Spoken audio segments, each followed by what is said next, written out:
You are listening to a Dynamicworksproductions podcast. This show is available on iTunes, Stitcher Radio Network, and many, many more podcast services around the world. You can find all our content, music, videos, books, podcasts, and more on our website, www.dynamicworksproductions.com. Have questions, comments, or concerns for us? Head on over to the social tab on www.dynamicworksproductions.com if you'd like to talk to us.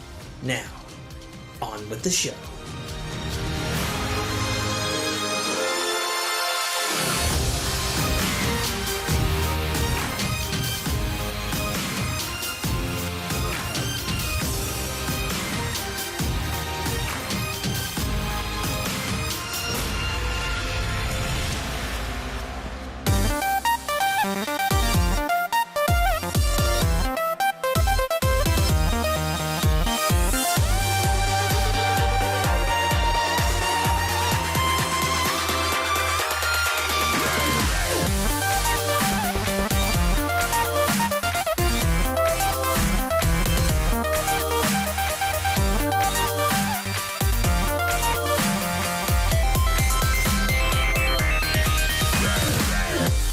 What's going on, everybody? Welcome back to another episode of the Fork in Your Ear podcast. I'm your host, as always, author, podcaster, and game streamer, Tim K. Trotter.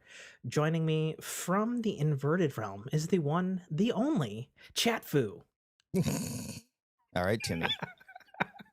Ooh, he wants to start it off rough. I told tonight, you, if you were gonna call me out like that, I'm gonna drop a MY on you. MY. I guess. Well, if I'm in They're inverted, so mighty. If I'm in inverted realm, I'd be oof Aiden at this point. You know, one of my good friends, he had the gamer tag Tahisho forever. Oh, fun. Which is oh shit backwards, Right. of course. So anyway, here we are. We're live for the third time in a row. I'm shocked. Why are you shocked? I don't know, just because we continue to go live. I took care of all the logistics. I don't make this any harder for you than it was before we weren't going live, other than a little bit of pre-programming. Yeah, it's true. So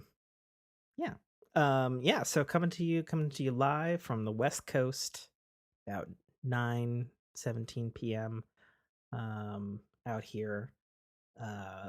We actually just had like a giant rainstorm, probably the first one in like months. Same here. Which is great, because we had a firestorm earlier. The difference between a giant rainstorm for you and a giant rainstorm for me are quite starkly different. Our ground is wet. It's a giant rainstorm. Yeah. But yeah, as such, I actually have the office windows open and I'm letting that nice fresh rain smell and the 65 degrees that it is down here waft into my office. Well, this is a little bit of a life topic, but our air quality finally went down to the 40s, and it had been in the 300s a couple days ago. All due to a couple of late fires and a mad arsonist who started 189 fires over the course of several days. A mad arsonist? The actual fuck. Somebody. Okay, because I was, I want to see the happy arsonist. I mean, he's an arsonist. He's probably pretty happy about it. Right? I mean, I don't know about you. When I play with fire, I'm generally pretty happy until it, gets out of control. So,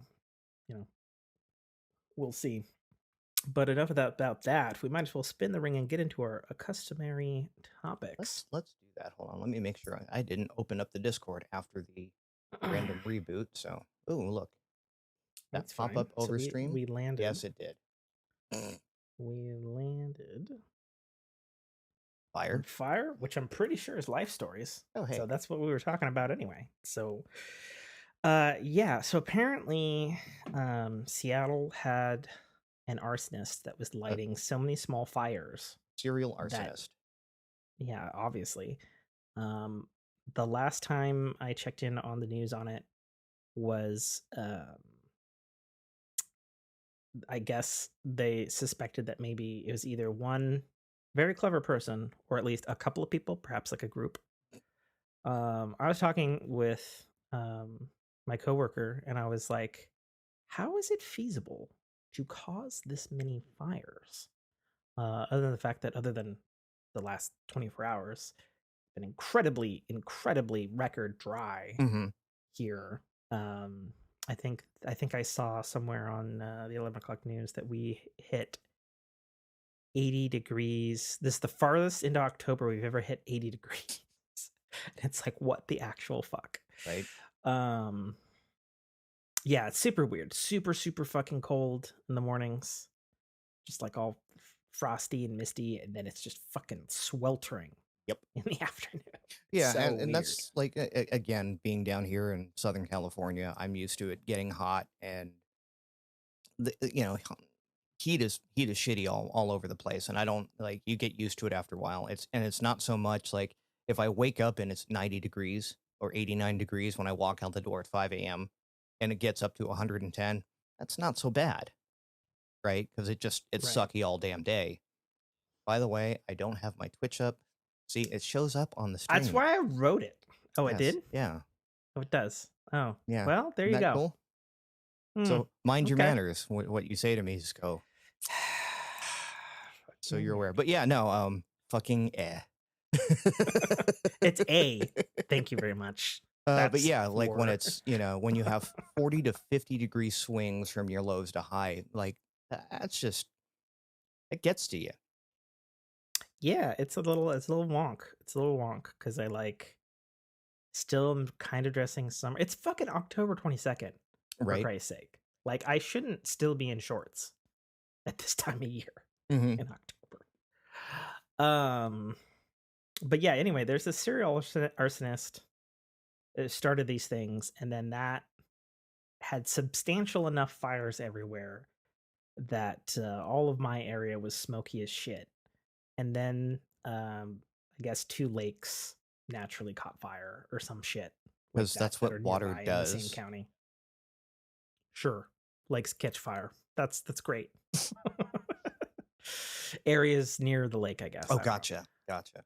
But I was debating how the fuck serial arsonist causes that many fires, and it's like, okay, well, it's like, does he have like a lot of gasoline? Does he have like a lot of matches? Like, and then I thought to myself that the simplest solution to cause that many fires is to do it Grand Theft Auto style, Hmm. with one person driving and you're in the back seat hanging out of the side window, just hucking Molotov cocktails just wherever the fuck, and then Actually, the just last moving serial on. arsonist we had out here was doing exactly that. Was just Oh, chucking really? Molotovs and then Roman candles. Oh, okay. He just had a I guess that stockpile would of do Roman it. Just candles and was just shoot and them then into just stick brush them out fires and yeah, stuff. stick them out the window. Oh my goodness. Um, yeah. So that was a time, and I was gonna be more mad about it on stream, but the rain gods have blessed us in the last 24 hours, and we had some misting, and then we had some rain, and then right before the show, it seems to have ceased now, which is actually kind of nice. Hmm. It's this window gets a little loud at the studio because of how I'm facing and which direction I'm facing. We had just like a huge rainstorm, like it was just dumping cats and dogs. Speaking of Um, dogs, apparently the rain has kept the dogs in. Good, fuck them. Like that's, it's just one of those things. One of those Did I things that post doesn't anything come out else in in life post. stories? I Hmm? did not. I haven't posted fuck all in life stories in the Discord No. since September. That's terrible. Well, how's your life been going, Nate? Well, I'm a day walker again, which that's been an interesting Yeah, transition this week. And for anyone that's been paying attention to the podcast, I'm back on my normal morning shift, which is 5 a.m. to 1:30 p.m. So dang. going from the reverse 9 to 5:30 back to Yeah. 5 a.m. Last weekend was just like I don't remember having it because I got home at 5 a.m. I actually ended up working overtime on Mm, Friday, finger yeah. quotes there. So I got home at like 6:30 a.m. Saturday, slept most of the day, had a couple hours on Sunday, and then went to bed early Sunday night so I could wake up early morning. Mm. Yeah, But well, yeah, no, it's been a transition back. There's been a lot of workplace drama going on, which I don't really care to get into with sure. but it's it's surrounding the schedules and um how some people feel like the late 9 to 5 shift gets preferential treatment. Mm. So they've been See. like, well, I'm just not going to do my work and then let the late shift carry it. So yeah, I've been Mm. like the last week that I was on it was just I was overworked and unnecessarily so because of someone's ego getting in the way. Mm. I see. So What you drinking tonight, Nate? I am drinking.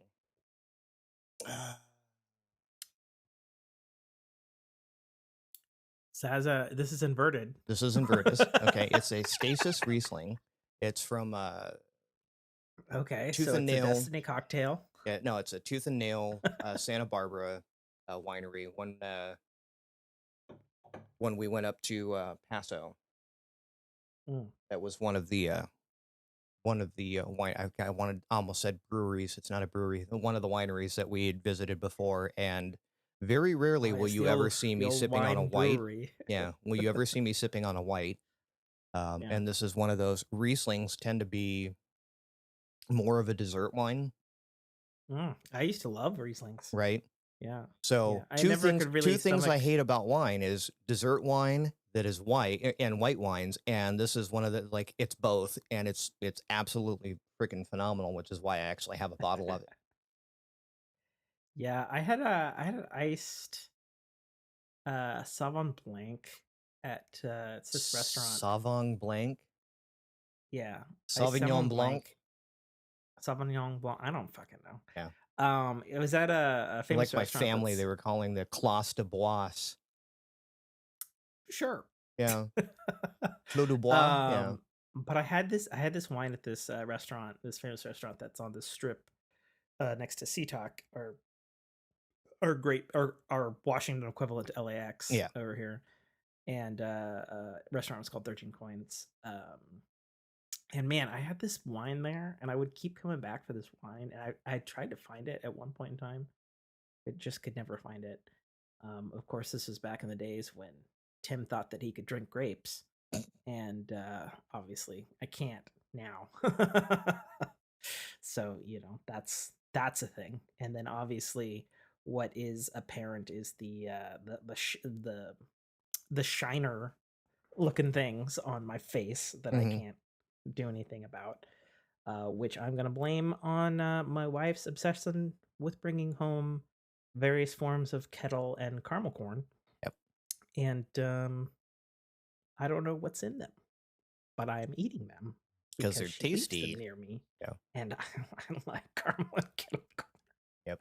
I've been bitten by the chocolate bug because with it Halloween coming up, everyone has a little bowl of Reese's Yeah, peanut butter cups on their desks, and that is yeah, crack.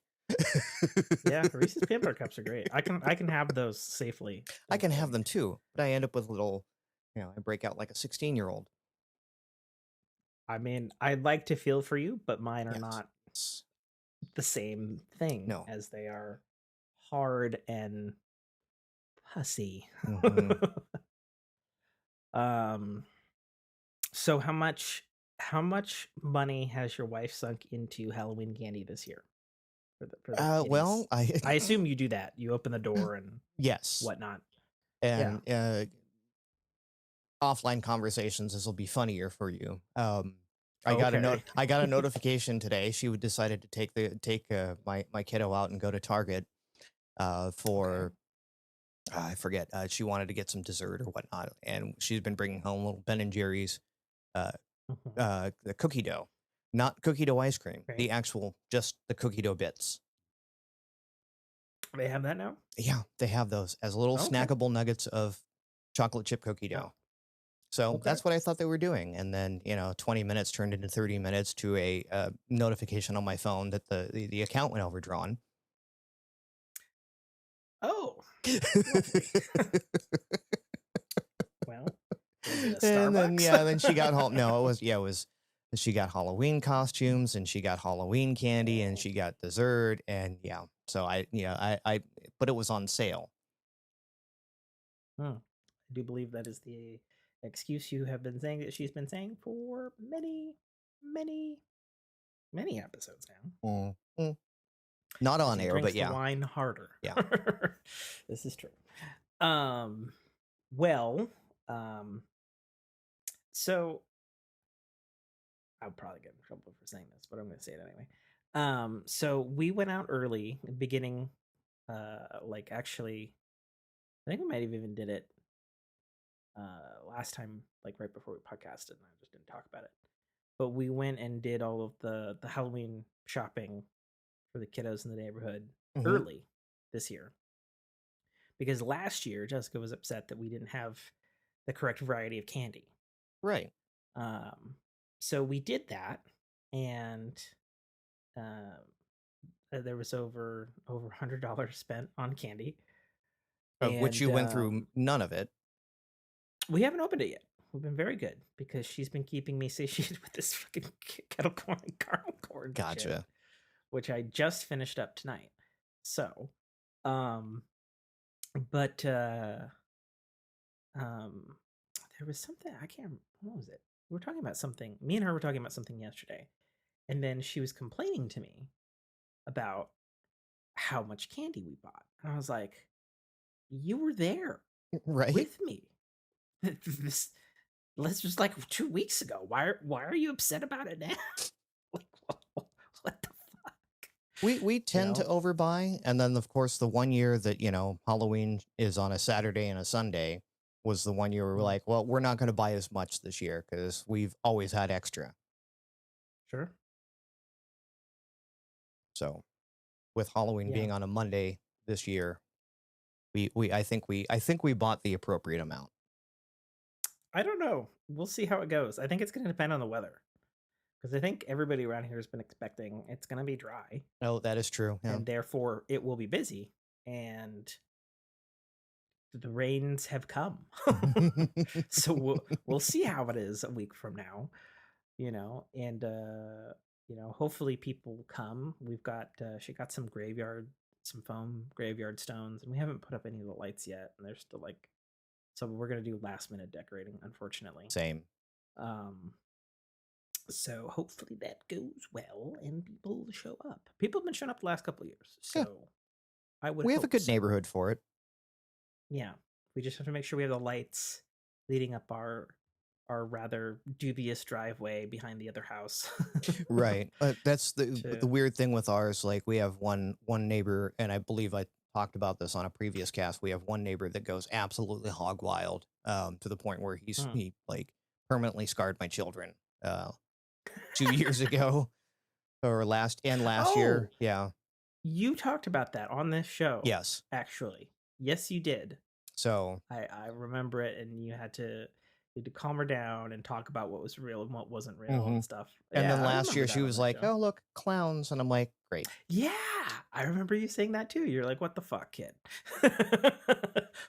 We did all So this song and dance, and now you're fine." so if you looked at a cardinal compass, that is the um southwest corner of Okay. the intersection that I live closest to, and he's about 2 houses in. So I'm on the northeast cardinal there, about 2 houses Really, in, really and then pinpointing it for the folks at home wanting to find you. yes, if you know an intersection, yes, but Yeah. nobody else on my branch really does like goes all out and decorates. We're like the only house that is really visible, Mm, and we're I kitty gotcha. corner to that house. So if we turn the lights out, nobody shows up. And if we turn the lights out, none of our neighbors further down the street get any foot traffic because they're halfway down the block and it's like one or two houses. Right. So, yeah, we're Okay. doing our last minute stuff just so we can have it up, and then we steal anything that comes across that because everywhere down that branch, that whole neighborhood is just like every house, every third house they're dressed to the nines. Okay. They got the like the window projectors. They've got animatronics. To just whatever. And yeah, and then we're like the only house that is even semi all out at that point. Like I did Mm. fishing lines and I did floating like ghost Oh, candles. nice. Yeah. Yeah, I'd love to do all that stuff if I had more money and time Yeah, and Big stuff. Lots is your friend. I would go, well, not when you worked for him before. Yeah, Um, well, but yeah, Big Lots after the season is over. You can go in and get sure. those. Yeah, you get the foam gravestones for like 50 cents Yeah. as opposed to $22 right before I think Halloween. Jessica picked these up from Spirit, not the movie that came Right. out, even though that is a real thing.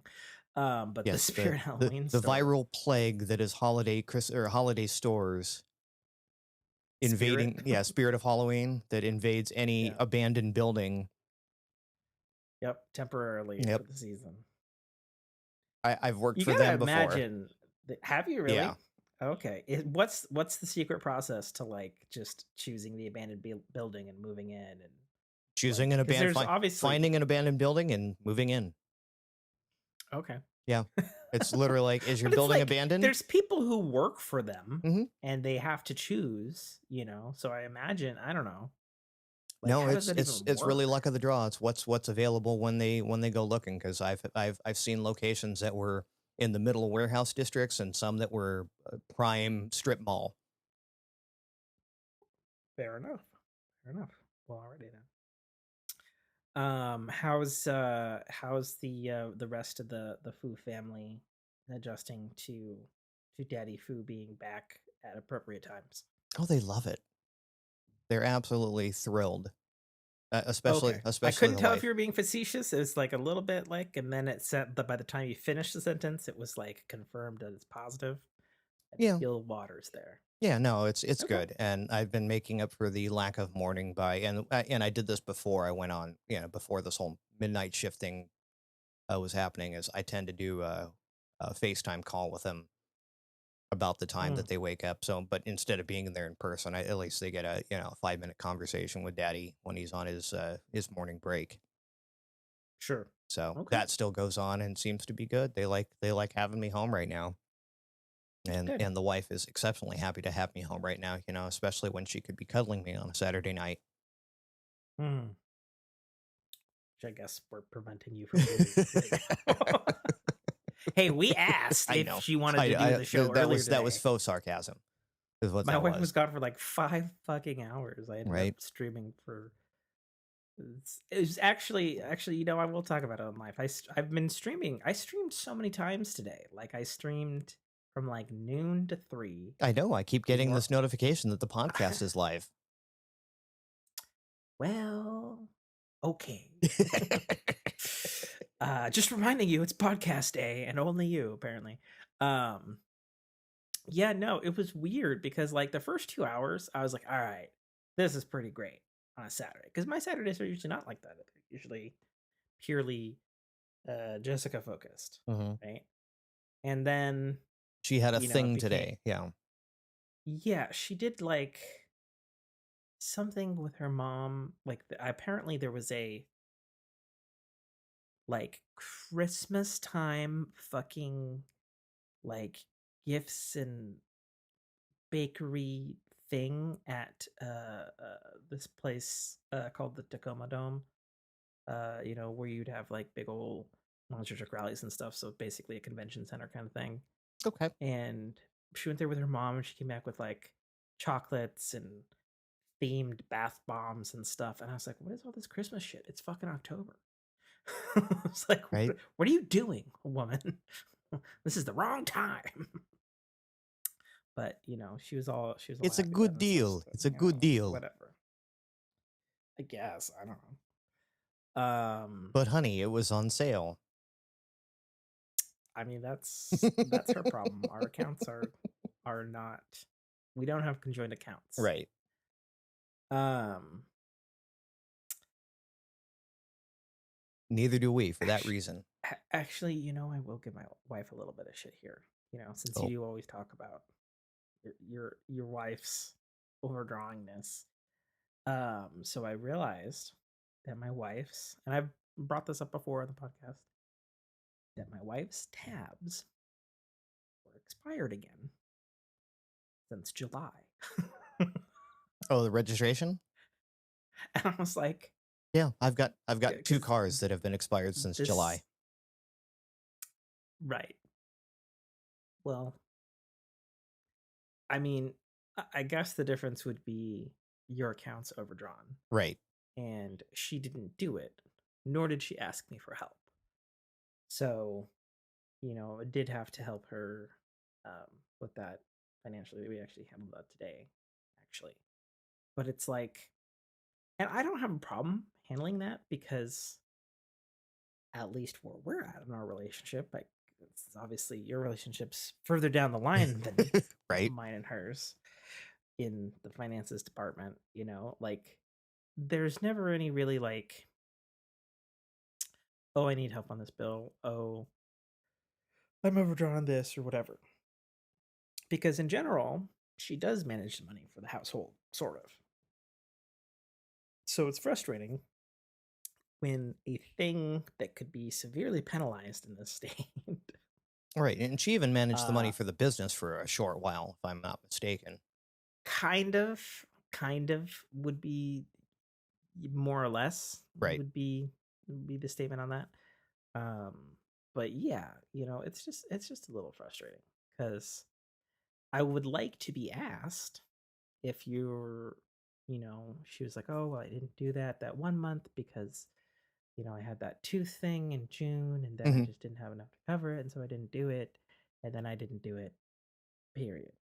Right. And I was like, Yeah, it's one thing to have that. yeah, Again, you have the conversation. We're all well aware of what's going on in our household, and we know why things are the way they are, as opposed to, um, waking up one morning and walking out to your driveway and your car is gone, and you go, "Why is my car missing? It's got to be stolen." And realize that a conversation wasn't had. That, hey, I didn't have the money to pay the car payment for 4 months, and you just got repoed, right? yeah, So yeah. Well, so it goes. So it goes in life. Um, but yeah. Let's see. Is there anything else in life I think we are going on? good in that department. Unless I mentioned it last podcast, I'm not sure certain. But um, by the end of the year, I will have enough money to have paid off the business, my day job business, to my father. Was You that brought up may last cast? you may have brought it up last cast, or at least you may have Not brought it up not on air. not on air. Yeah. Yeah. Oh, okay. Well, I'll bring it up on air. That's fine.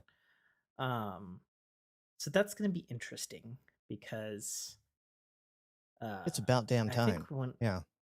well, we also when we signed, like the projections were like it's going to take like 5 years, and Hmm. it will be two. So Yeah. that's No, I that's like pretty good. I remember when I was a listener of the show, Mm. not the co-host, when the What was trials that and experience like? Like it's I don't even it's know very strange. because But yeah, like back when I was it's just a very strange listener, being our fork listener.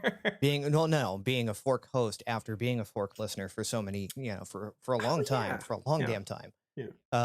But yeah, I remember the trials and tribulations that you were going through, and just this, you could hear the palpable stress that it was causing on Oh even yeah, even doing podcasting. oh yeah, So yeah. it's Uh, now I'm sitting in the co-pilot seat here, and you're clearing through it. So it's yay, well, and it's going to be interesting because in the new year that means I'll be able to afford to pay myself more, right, and which is a weird thing to say, but it will be true. it's one of those things that like people don't understand when someone owns a small business, they're Yep. like, well, your company's making all this money, and it's like, yes, but I don't take a paycheck, right? Hmm. There is a financial structure in there that that exists, that yeah, you have to be able to pay your employees, which you are one, and also the owner of the business. Well, not if it's structured as an S corp, Right. which is what it is. In which case, both me and Brock are owner operators, Hmm. and by law, at least in this state, I don't know, maybe it's different in other states. I have to take a draw once Right. a month. And in the fine details of the paperwork, it's like, well, technically, you could draw whatever the fuck you want, which is how Hmm. my dad did it, but that's not really a good way to run a business. Right. Um, Yeah, if you can actually so start paying yourself payroll and then of course, doing taxes and everything on that, it does make life a lot cleaner for you. yeah, yeah, it's a different game Hmm. than working under someone, that's for sure.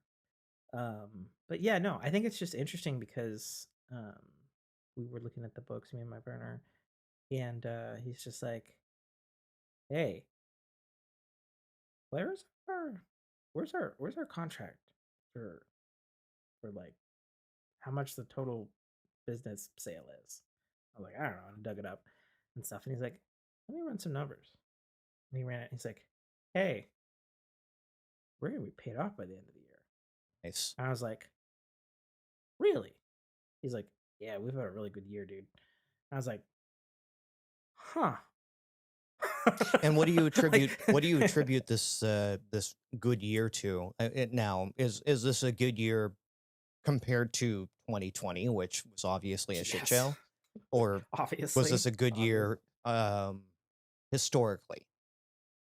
historically, Okay. yeah. But I think I've said before, even on this cast, that per my day job's business, um, it has had the most profitable year in like the last 6 years, hands down. Um, and as far as attributing it, I think it's a couple of things. Um, I think it's, I think the modernization of the business really helped. Okay. Because there was a lot of things, like my father was very much a check man, Oh, he right, paid by right, check, right, that sort of stuff. And in the first couple of months of owning the business, we were just like, nobody fucking wants to pay with check. Everybody has a credit card or an expense account or something. right. And it's like, we don't have the fucking means to facilitate that shit. Hmm. And so we fixed that. And, not only did that make things easier on us, but And then it made things inventory and easier on the accounting and client. all that other stuff where he did it, pen and paper, ledgers and books, you have We software. we we had it digital about a year and a half before the sale of the business. Right. At my pushing. Um, but as far as really keeping track of that stuff, even though it was always my job anyway, just the way we handled it when we had it was more meticulous and regular. Hmm. And I think it also took owning the business on my end to be, um, hey, if I do this and I appropriately do this, and we make sure that we raise our prices when the people we're fucking getting it from raise their prices, Right. and we get in lockstep with that, we make more money, Hmm. and just keeping appropriate tab on that, I think, helped. And then the other thing too, in regards to that I think has helped us a lot was we keep way more inventory than he ever did. Right. He didn't want to keep a ton of inventory because you have to pay taxes on that Right. by volume, and that's true. Yeah. But if There's you don't have the inventory to do the job, right. people go elsewhere. We've had a So big push when that, because again I work in a much larger scale thing, but lean manufacturing has been a huge push in our industry for gosh, a decade. yeah, Um, and starting to move into this what they call the just in time model. hmm And the problem is when you start working just in time on something that is critical need. well, and just in time doesn't work Right. since 2020. Right. Like, it doesn't work. Sorry. Well, and we found out in ours, it's like ever since we've moved to this just-in-time model, we've been failing to meet forecasts because we used to Mm, go based off of projections and based off historical data. We would keep enough yeah. inventory to have a year's worth of product ready to build for a customer that has consistently ordered X amount of things from us, Right. right? And we said, well, no, we've got to lean that out. We can get those parts when we need them. And we're now Yeah, falling exactly. behind and falling into bad favor with those same customers who were just like, we've been with you for 25 years. That's why we're not leaving, but you keep doing this. Sort of out of here. Sure. But Yeah. yeah, like, and again, there's, when your product, in your case, a lot of it isn't there. It's not a consumable per se. It doesn't have an expiry date, Oh, yeah, that's true. There's not right? an expiry date necessarily. Right. And they're pretty, there's some universal constants on products that you sell. So to have those in, Some of them. yeah, but those some of those to have some of those in backup in inventory isn't a bad idea to have because if something breaks, you have part on hand you can go out and immediately Yeah. replace, as opposed Hmm. to, well, I'm going to have to order that from the manufacturer and it's a 3-month lead time. Sorry, you Yeah. have a broken door. Hmm. Yeah, absolutely.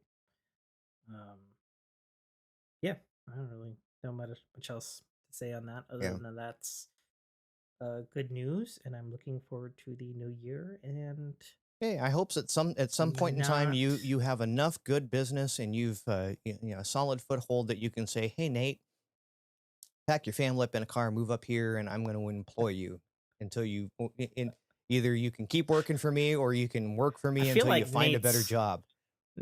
I feel like Nate is really vying to get the fuck out of California. Was it that was uh, that was it that obvious? was it on the nose that Yeah. much? Yeah, All yeah, right, it spin the ring. was.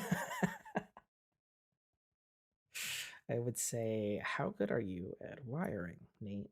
I'm extremely good at wiring. Yeah, both in the Good. networking and I do have an associate's in electrical engineering. So Hmm. air. Well, there you go.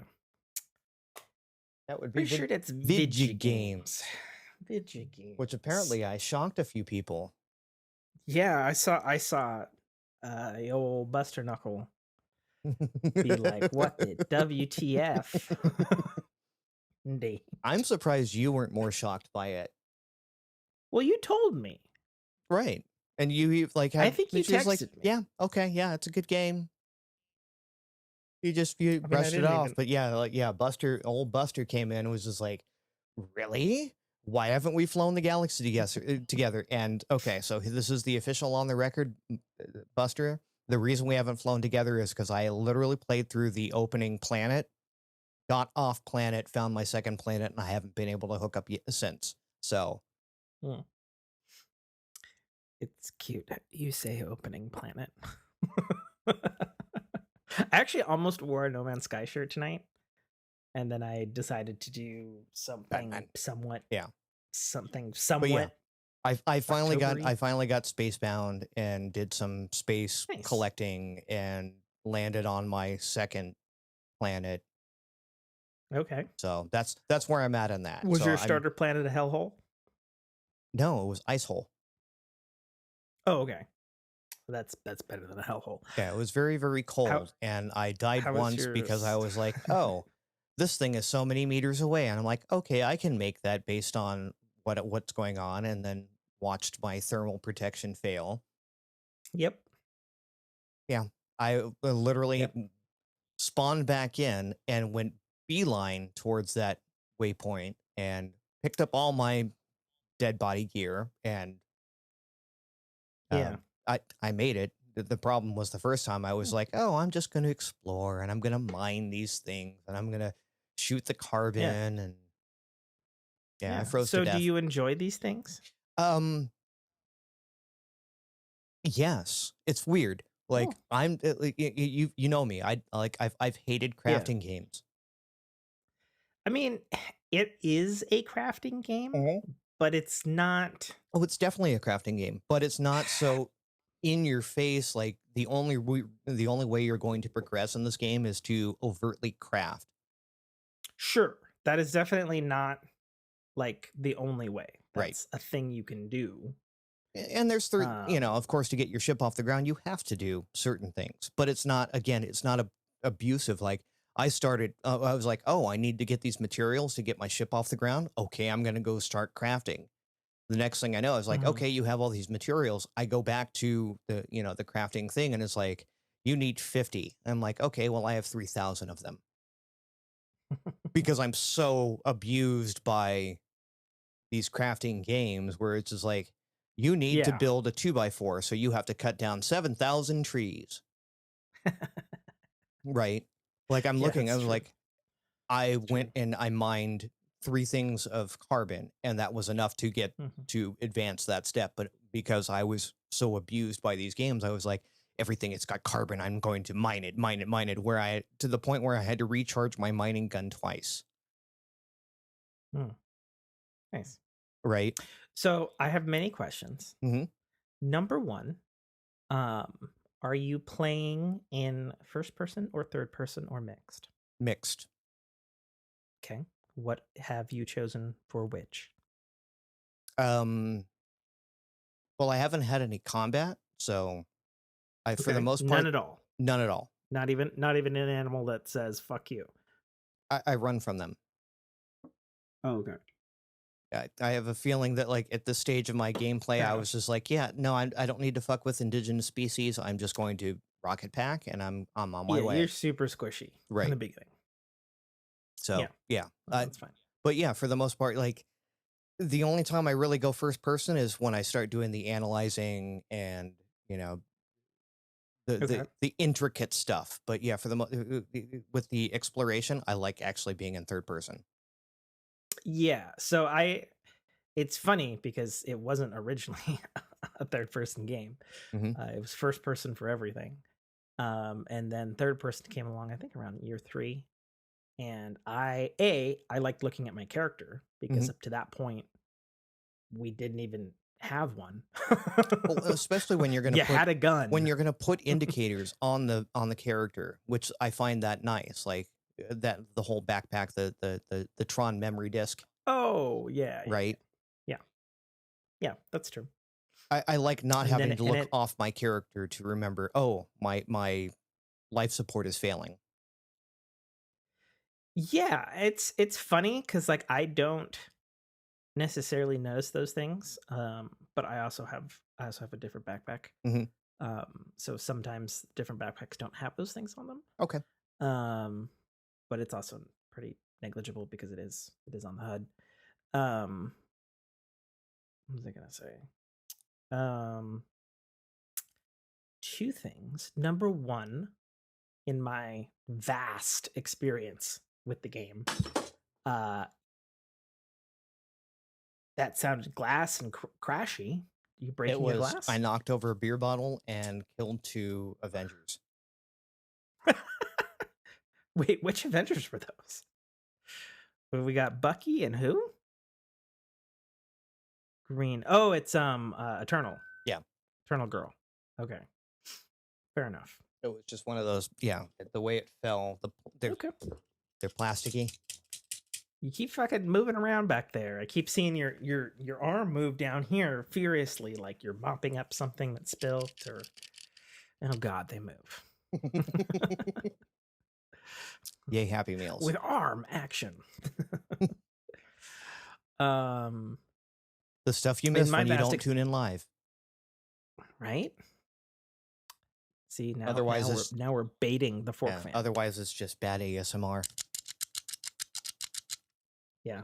It's a shitty Avengers Happy Meal toy and he's pressing classic action button on the back of the thing. Kung Fu grip. Yeah. In my vast experience with No Man's Sky, it would be my opinion that you got lucky on your RNG of the planet that you started on Sure. because vast amount of resources when you start is not always the fucking case Mhm. in No Man's Sky, and sometimes the starting is quite brutal. Speaking of starting, I started again, and I said I wasn't gonna, but the Sunday after the last podcast, actually, and the Switch version had just come out, I found myself playing it for the whole fucking Sunday. Oh. I was editing the show, and I was like, okay, well, I'll just play a little No Man's A Sky. little some man's sky, yeah. This fucking bullshit starting this stupid thing. Oh, hey, that this one aspect of doing the intro stuff is a little smoother than it was the last several times that I've Mhm. done it. Oh, hey, they introduced this thing a little easier. Oh, hey, I'm in space. God damn it. Fucking rookie.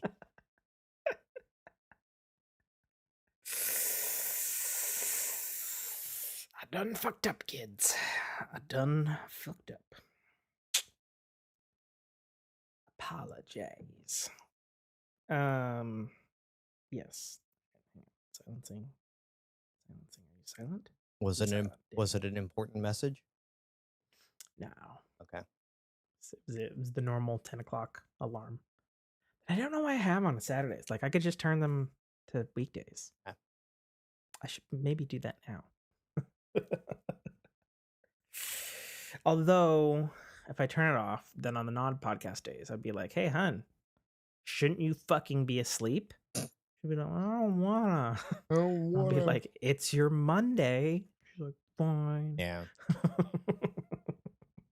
I love when we have alarms So, to regulate our spouses. And yet I don't have an alarm yeah. to regulate myself, to remind myself to take Hmm, my own medications. So fair enough. I was Fair actually kind of enough. surprised. I was wondering how this would go. I didn't let you know because it thought it would be a non-issue. But um, part of switching back to the day shift was I had to modify when I take my mood regulation medication Okay. I've been on. Um, and so I've been taking it before bedtime, Okay. which Monday through Friday is 8:30, 9 o'clock. So I Hmm. took it and I'm like, Okay. well, let's see what happens. If I pass out on stream, so be it. Fair enough. But yeah. I mean, yeah. Okay. Well, we shall see, Yeah. ladies and gentlemen, viewers. Um. Yeah. So I played a lot. Fucking No Man's Sky Switch. Yeah.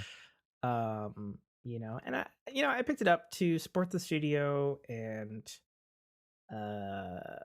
sort of pay it forward for the just redonkulous amounts of DLC that they have foisted upon the community for nothing. Right. And I'm still shocked at how well it runs. Digital Foundry did their breakdown on it, and they're like, yeah, it does suck the couple of missing features that they cut for performance reasons, Hmm. but they're like, it runs better than the Xbox One version. They're like, why? Okay. Like, the frame rate is so consistent. Um, Now, yeah, mind you, see, whatever. the, the way I've played it currently has been Easy. through cloud. Oh yeah, so you're on Series X and it's Yeah. great there. Series Yeah, X it's and it's pretty cloud, perfect there. and it's fine. Like I think the only complaint I'd mentioned to you in the Discord was it's not optimized for the smaller screen. And I mean, I have Chonky Boy Sure. flip phone or a fold phone, Sure. and even still, Yes. there's just, like stuff that I'm going. I'm using this part of my bifocal glasses, and I'm going. That's kind of tough to read. Right. Um so yeah, I'm still impressed with the Switch version, and it's funny because that Sunday, I think I mentioned the last podcast, um the game went 4.0, but then the Switch wasn't 4.0, Hmm. and then that Sunday it went 4.0, and I went, Nice. "Oh, that's insane," because 4.0 is a pretty fucking huge overhaul. Sure. So it was really weird. I think I said even last podcast, it was really weird jumping from Xbox to Switch, and it's like, oh, it's like going back in time to an older version of No Man's Sky, because they tend to change so drastically on their Right. big number changes, which is true. And it's interesting to follow up on the report from last time I was talking about No Man's Sky and how they fucked us longtime players inventory and is Mm-hmm. glitchy, is not great. Um, Man, they fixed that fast. For sure. They had that fixed by Monday. They had the glitches fixed out of it. We still lost some stuff, but Right, and those were they actually the tech spaces, right? yes. So the tech spaces within your backpack Mhm. are new. They did not previously exist, as it was just one grid Mhm. prior to 4.0. Um, and they split some of your inventory spaces into tech spaces. I think they gave you 8 if you were maxed out like I was, which then meant you had to start your upgrading process all over again, Right. which sucked and still sucks. But I think I said 2 weeks ago, it's upgraded to like 32 or something Right. out of it Yeah, used to be like and 16 or that's one of something those, like that. It's being new to the game, like, I don't feel like I'm running out of stuff. I do feel there is some weird pre-existing knowledge needed to navigate some of the inventory space, okay. right? Like what do you run into as a newbie? What goes where, right? Oh, Especially with the crafting, yeah, because that's true. I don't think they well, tell you that. the crafting is done in your inventory screen for some things, but then it's done through your little crafting table for other things, right? Mhm. If you don't know, like, Yeah, that's there that's were old knowledge. there were steps that I had already I had accumulated the pieces to make the stuff, Mhm. but because it said I didn't have the stuff that I have to craft it, I go, okay, how do I craft it? I go to my crafting thing, and it's like, no, that's Mhm. not an option there. And then I go to the actual inventory item, and it's like, okay, craft this into the thing. I'm like, okay, I've been wandering around for a while. So another pro tip for you newbie is Hmm. when you're doing any kind of stuff like that and you're upgrading things, always be near or in your ship. Yes, Because because you what they will don't freeze tell to you, death. well, not only that, not only is it safe, nice and safe and warm in your ship, uh, but there is basically a proximity field distance where if you get so far away from your ship, if you need to craft something, you won't pull from the storage from your ship. Right. But if you're in your ship, everything's okie dokie, and then later you can build Hmm. um, satellite things and stuff like that, extend the range ridiculously, um, which will be very valuable when you're managing many more multiples of inventory than just your backpack and your ship. I imagine you have right now, Right. Yeah. because uh, I guess it's not particularly a spoiler. The game's been out around for fucking 6 years.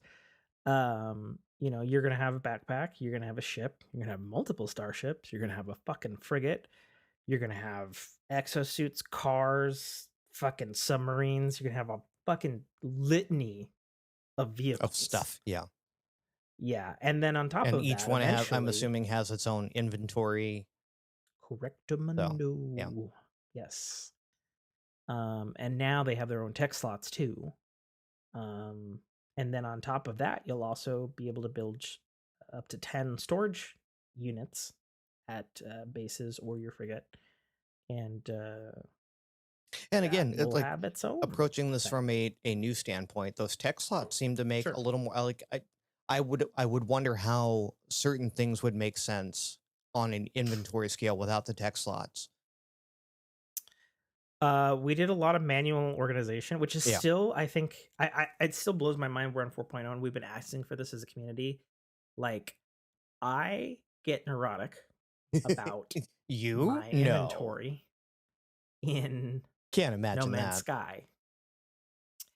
And I like to have like all of the minerals and stuff organized by letter, right? And Okay, there yeah. is still No way to do that. no Sure. fucking like just auto sort, like push to the bottom, like alphabetize, Right. I'm not go in managing quantity. There's that no many minerals basic yet. ass fucking thing for that. And it's Right. stupid. Very stupid. Yeah, I'm just starting to Um analyze different weird named horridite that gives me carbon, oxygen, and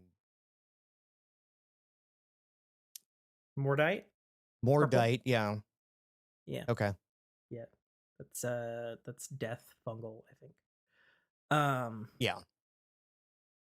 Again, old knowledge. Another pro tip for you. And they made this way easier because they actually added a thing because of the fucking up the storage thing. I don't think it's out now, but it's supposed to be out like really soon. Like it's either out now or in the next couple of days. But basically, there's always been a thing that was kind of a secret thing in the beginning in No Man's Sky where with your tech slots, which are now in their own category, Hmm. you have your base component, right? So like you would have your life support system, right? Right. And eventually you'll get a class module from C to S Hmm.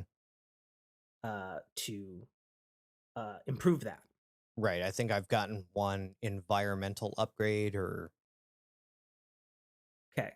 So what you need to do in your tech slot is you need to put the upgrade adjacent to your starting tech slot. hmm Okay. If you haven't done that, you should, because what it does is it has a synergistic quality to it. And so they will buff each other by a certain percentage. And they will glow blue in a border around them. Okay. So if you and you can do that with up to 4 additional modules from the base. So, if you've got your square grid, you want to build out 4 air things Okay. to that thing. And that will basically that's how you min max in this game. Gotcha. Okay. Yeah, I don't think I'm And there deep enough in where I'm min maxing. I yeah. think I've only got like one or two tech slots open. Well, I'll tell you at the beginning, having just fucking done it again on Sway, Right. very helpful in not dying. Yes. If it's glowing, it's suddenly 20% more efficient than it was a second ago. I think I How accidentally nice. did that because again, Yeah. small interface. I was like, I want to put it in this slot, and it went in that slot. I went, Yeah. "Yeah, okay." Yeah. So I would But advise you do that on everything. yeah, Everything from your as starship to again, whatever. you're an old pro. As someone that's coming new for this, and that have heard you guys talk about this and rave about it for years and years and years, once. Yeah. But yeah, like I'm kind of into it. Like I was surprised. Nice. I was surprised how well that like I sat down like this is kind of peaceful. This is enjoyable. I'm just kind of running Yeah. around. I mean, There wasn't the typical survival game imminent danger from the time that you wake up. Now that might have been my RNG, on your roll. right? That might have been my Yeah, RNG of on your roll. rolling into an ice planet and not a hellscape. Yeah. Um, Having started many, many a time, they'll be like, okay, cool, wake it up. All right, all right. Nope, it's a volcano planet. Race save, restart. Not dealing with this bullshit. Right. when I don't even have a fucking gun that works. Um yeah, so do the synergistic thing. But like I said, Okay. on that, something that's either here now as we speak or coming very, very soon, because they announced it already, is they're adding a specific slot that is random in your tech slot that is a supercharged slot. Okay. So you can buff even further on the min max things. And this is the direct response to the fact that I think, as I said, us who were already at capacity and we're like, our Starship's hyperdrives went from 6,000 light years down to 2,000 light years. And we're like, what the actual fuck? Oh, yeah, What the fuck? We I got don't know if that nerfed was into the tutorial ground. or if that was on purpose, but yeah, the first like hyperspace jump I did, it was like, oh, you fell way short and you need to mine. And I'm assuming that was tutorial Yeah, because that's tutorial. yeah. That's fine. Yeah, they only you get like one jump, and then What I don't like is while launch. I'm when I'm not suborbit or suborbit, when I'm low Earth orbit or low planet orbit, I'm Uh-huh. like, oh, it's so many kilometers away, and then I get into atmosphere, and it's like, nope, that's going to be 2 hours of travel time, and then I get out of the atmosphere, and it's like, okay, it's 15 minutes. Hmm. Yeah, so the secret to moving in No Man's Sky on planets is if you have a icon destination, hmm fucking tag it in your reticle, Which I did, and then engage your pulse engine, which I did. and it'll pretty much automatically go to the thing Which and it put you did. within It got 30 me seconds within of. I was within 30 seconds away. I'm like, cool, I can unpulse Mhm. and go atmosphere. So 30 seconds away Yeah, from pulse engines into atmosphere turned into 14 minutes. yeah. No. Because another thing that you're gonna realize real quickly is the planets are not small. No. Yeah. It is actually physically impossible. Well, I wouldn't say that. There's one dude who mapped an entire planet and took him 2 years. But that's the kind of that's what you're Right. dealing with in terms of scale in this game. And there's 19 quintillion hmm systems in a No Man's Sky universe. So, you know, you want to use your pulse correctly because Right. no point in wasting time. You don't have to. Well, But yeah, so anyone in the No Man's Sky universe, if you start seeing foo planets, it's me. mm, yeah. Yeah, so when you another thing, do you know how the discovery system works? Yes. Okay. And then and once you upload it, it's tagged forever. Right. Yeah. Just checking. Just hmm checking. Have you gotten to the anomaly yet? I'm going to say no because I don't know what the anomaly is. For lack of a better term, it's No Man's Sky's tower. Okay. Um, it's somewhat like that for No Man's Sky. It's a thing. You should eventually get it at some And by point. tower, I'm assuming you're referring to some sort of like Breath of the Wild style tower. No, I'm referring to Destiny. Oh, okay. It's like the tower. Gotcha. In a sense, it's not Right. entirely the same thing, but it's kind of the same thing. You'll know when you get to it because you'll just be like, "Whoa." Oh, so they have a social hub. Yes and no. Okay. Fair enough. That's the correct Fair answer. enough. And those who are playing, if Buster's listening right now, he's like, "Yeah, that's correct. Yes and no is correct."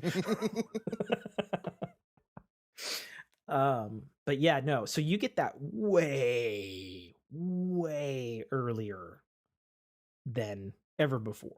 You Gotcha. used to have to grind for like 35 hours to get there, and I got there in a Sunday on the Switch version. And I was like, oh, Okay. this is very, very helpful to me. But yeah, I don't want to spoil the anomaly. Flying into it for the first time is one of those, Jesus, what is this game that I have gotten into? This is incredible kind of moments. It really is. It's awesome. It's fucking cool. Um, but yeah, you should get there soon. Um, I assume you've been to a space station? I have not been to a space station. Oh, okay. So Interesting. Okay. I'll I've say played for maybe 4 hours total at this point. okay.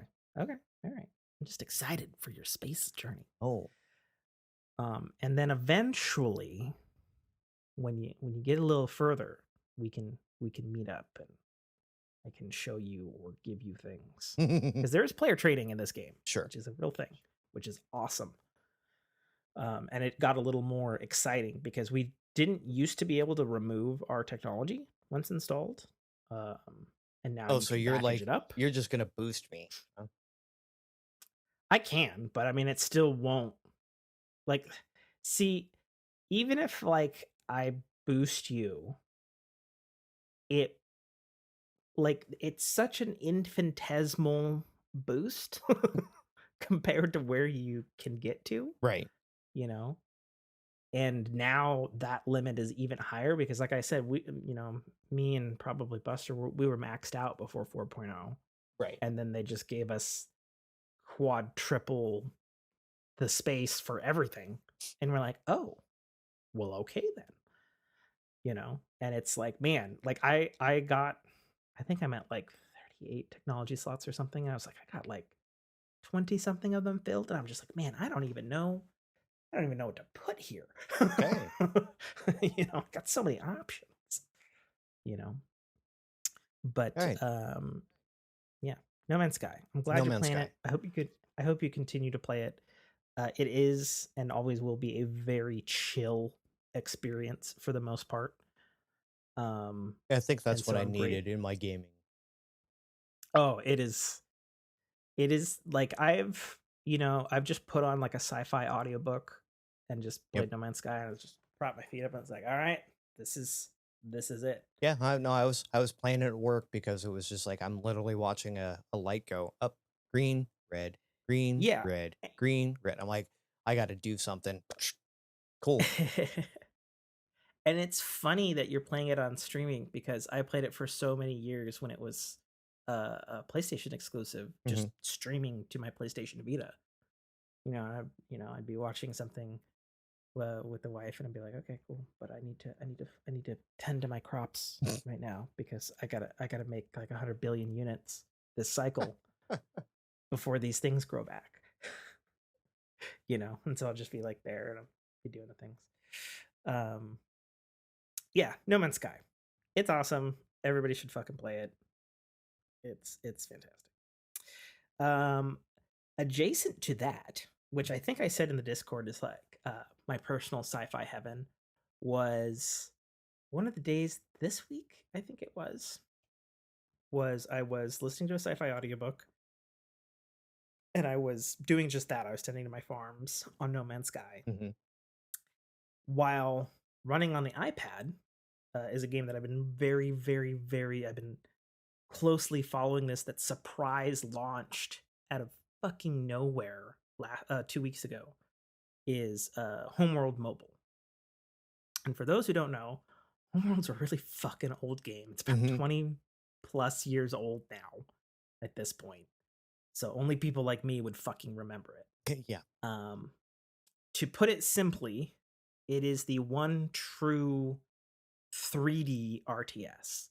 And I don't mean Yeah. 3D like it's StarCraft 2 or Warcraft 3 or Company of Heroes. I mean, it is in full 3D space. It's a sci fi space game that's basically the closest you'll ever get to a Battlestar Galactica game where you have a fleet, you're managing, you're mining, you're fending off fucking raiders and shit. Hmm. You're trying not to let your politics go to shit.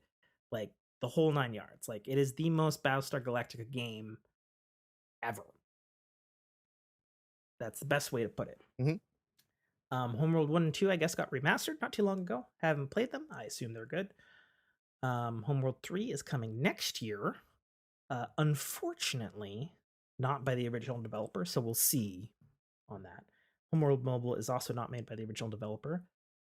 And I have a twofold thought on being who knows how many hours into Homeworld Mobile because mobile, so I can do a thing and not do a thing or have it running while Jessica's watching something that I'm not particularly interested in or whatever.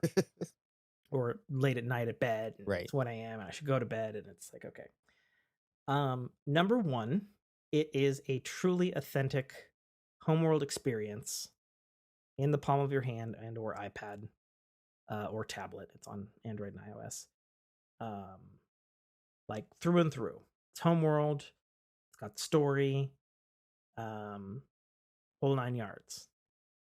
and it's Homeworld. It's Homeworld in the palm of your hand, which is exactly what I wanted. And I loved it for the first week and a half. Okay.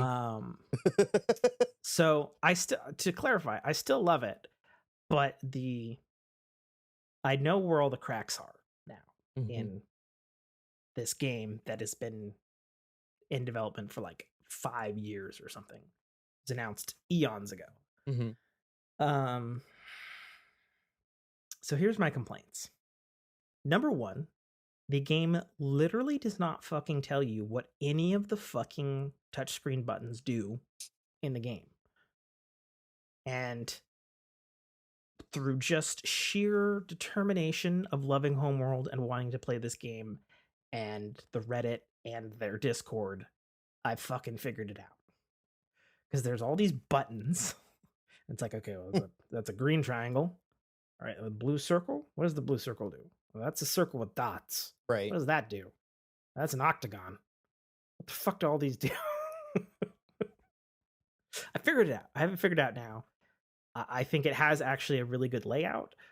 I just wish it had like a little subtitle like below the fucking on-screen button that's like, hey, this is some sort the of button for assigning your squad. Right. Hey, this is the button for the fucking map screen. Hey, this is the button for locating the fucking enemies that are raping your ships. But no, it doesn't.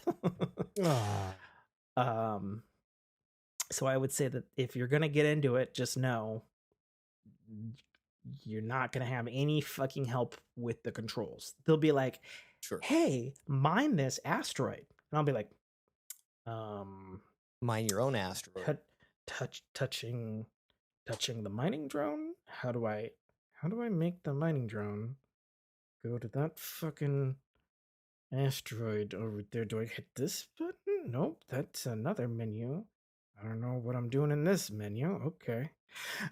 like that's pretty much the experience for the first several days, unfortunately. I don't know why. Like, it doesn't make any sense to me. Yeah. I'm sure there's like a tagged GIF or something that explains it all very simply nowadays, but it's just like, okay.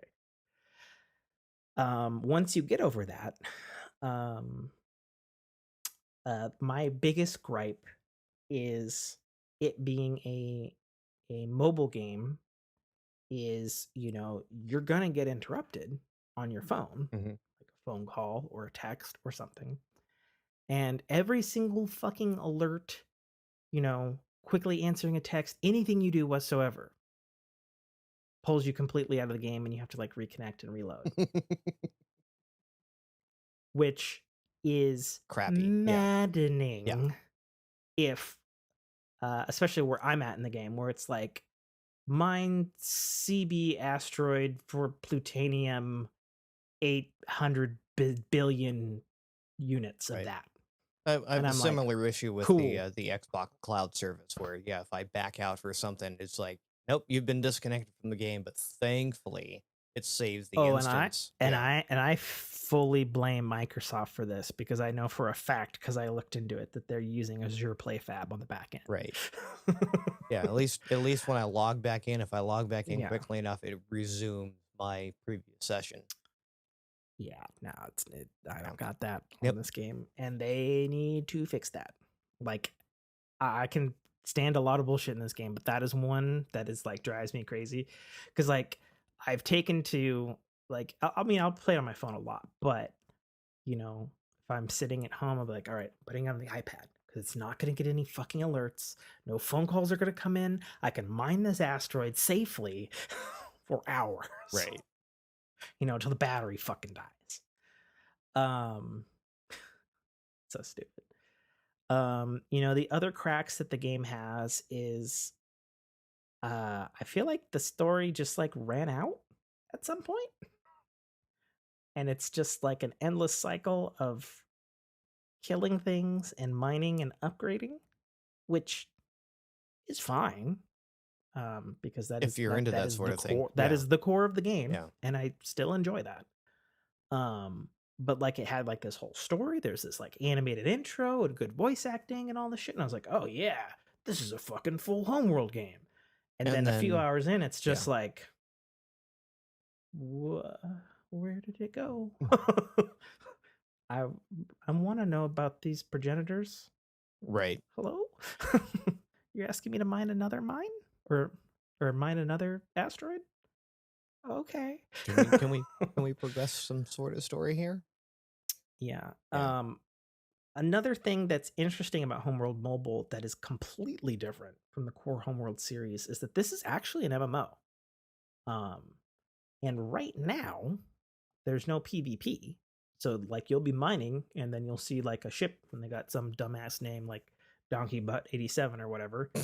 And you just be like, oh hey. And then you just kind of mosey your ship over there, and then occasionally bad AI comes in and you have twice the firepower because nobody's enemies with each other. So you just fucking smoke the AI and Right. continue your mining.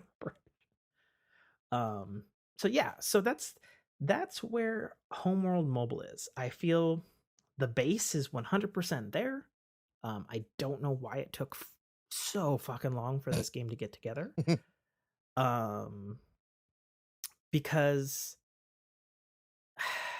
because for me, and I'm not a game developer, but I played Homeworld 1 and 2 on my 2004 PowerBook G4 with a fucking 32 megabyte GPU. Right. And all the bells and whistles and graphics and all this sort of stuff and story and plot and whatnot. And this game just has like the core of it. And it's weird. It's just weird. Okay. Like I feel like there should be more meat on the bones for sure. Um, maybe they have it in the back and they're just waiting to release it in waves, or they just wanted to get this fucking thing out there and online in the hands of everybody so they could fix all the network stuff that wasn't fixable and closed access or whatever. Fine. Um, but yeah, but other than that, like it's very polished. Other than those caveats, it's give me my homeworld fix, and like having homeworld on an iPad and then listening to a sci-fi audiobook and then tending to my crops in No Man's Right. Sky. It's just that's It's sci-fi hitting nirvana everything for right you. there. Oh yeah. I was like, yeah, this is fantastic. Cool. This is peace. It's good stuff. So yeah, so if you're into that sort of thing, or if you're a Homeworld fan, definitely if you're a Homeworld fan, I think it scratches that itch, especially during our long wait for Homeworld 3. That's sometime next year. Yeah, and then a bunch of other stuff. So me and the wife have been playing. I think I mentioned last time we were playing the Dark Pictures anthology, House of Ashes, and I don't think we'd finished it at that point. Hmm. But we finished it, and Okay. holy fuck, was that the best episode of the series so far? It M. Night Shyamalan that thing like 5 fucking different times by the time we got to the end of it. And I was like, this is fucking amazing. Kudos to the writers and the directors of this particular project. It was fantastic. Really, really, really satisfying entry. I do believe when I initially mentioned it, it's a story-based game. Me and the wife we chose a certain set of characters, and it is a time period piece with during the Iraq War, and you play some U.S. soldiers, you play some Iraq soldiers, and they start fucking each other up, and then a fucking earthquake happens, and they fall into a fucking Indiana Jones tomb of fucking insanity. And it escalates so beautifully from there. Like, you think you know what game it is so many times, and by the end you're just like, god damn, And you hence beautiful the bastards. M Night Shyamalaning. Just Yeah. god damn, they did it so well in this one. And the thing is, like, all the Dark Pictures games, all the games made by this studio Supermassive, they have like an M Night Shyamalan twist in them. which is what makes them good horror games and good adventure games. But this one, like, was like, you know what? What if we did 5 of them? What if we did 5 mindfuck twists? Let's do it. Fuck it. Why not? Let's go ham on this one. We've got the budget. Yeah, I guess, you know. I was just so impressed by the end. And even Jessica was like, that was their best work by far. That wasn't that wow. Like it was so good, and it sucks because it's like an anthology, so like each game is like basically a one-off. Where we're just like, man, that could have a killer sequel if they wanted to that Right. specific episode. It was so good. So high praises to House of Ashes. Yeah, believe the hype. It really is that good. It's one of their better rated ones. And it's funny because we jump from that to their other game, The Quarry, which is the classic college teen counselors at summer camp, and shit starts going fucking bonkers. Yeah. Friday the horror 13th. Slasher. Yeah, type fucking shit. Except The Quarry's got like a pretty hefty Hollywood cast, and in terms of their, it's interesting because House of Ashes was fucking amazing, and that came out around this time last year, and The Quarry just came out in June. And The Quarry, you know, I think they were probably working on it a bit longer than their anthology games because everything on it is like really polished, like way more so than their other anthology games. And this isn't an anthology game. This is like its own separate thing. They have a different publisher for this game. The Dark Pictures games are published by Bandai Namco, and this one's published by 2K. But yeah, it's fantastic. We were playing that on stream, actually just before the show. Actually. Oh, is that what you were doing? I thought you were podcasting. All right, listen here, chat.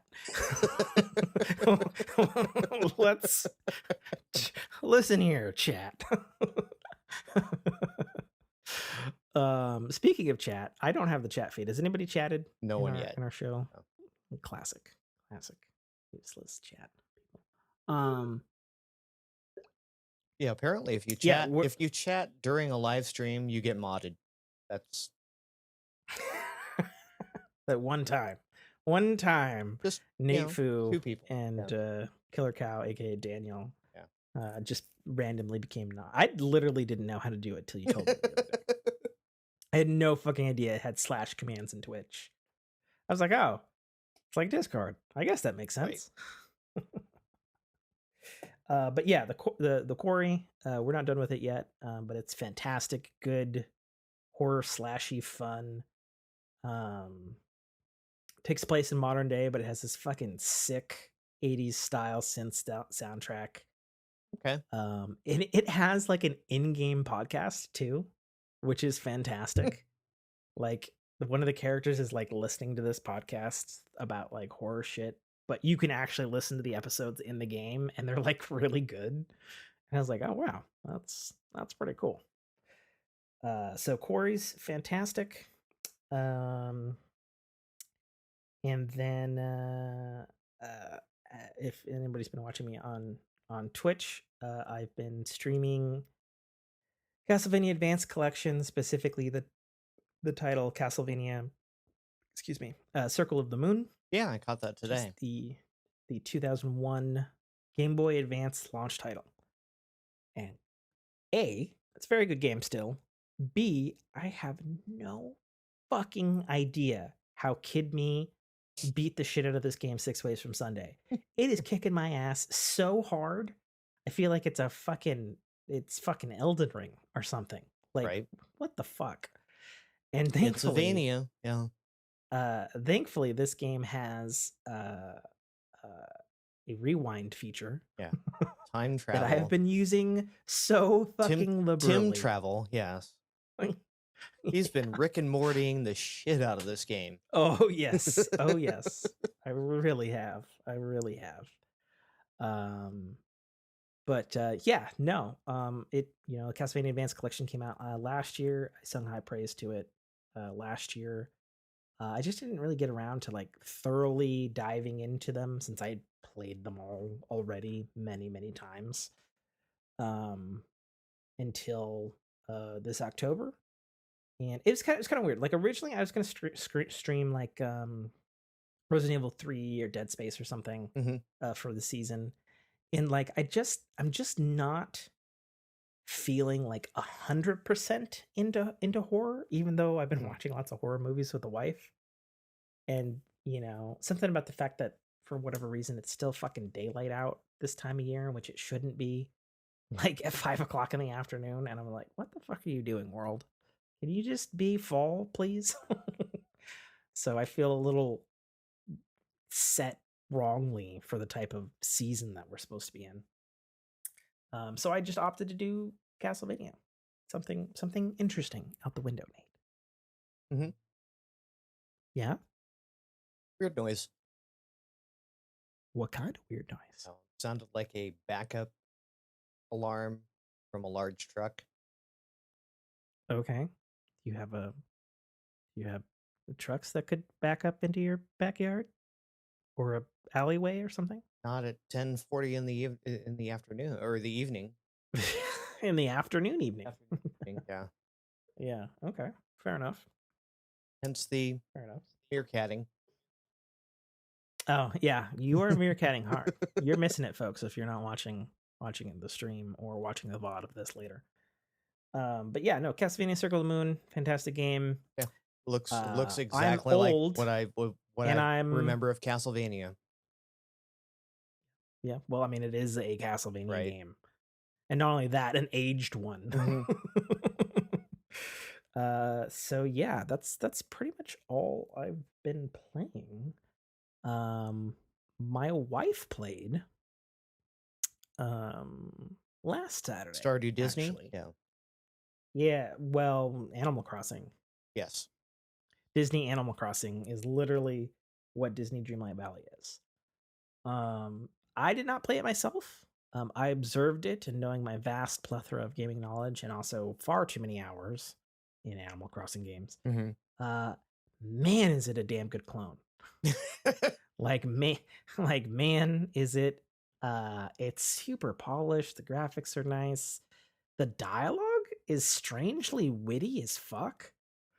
Like I didn't expect to chuckle at the writing of, insert Disney characters here for profit. Right. I was like, okay, somebody took effort on this Nice. stuff.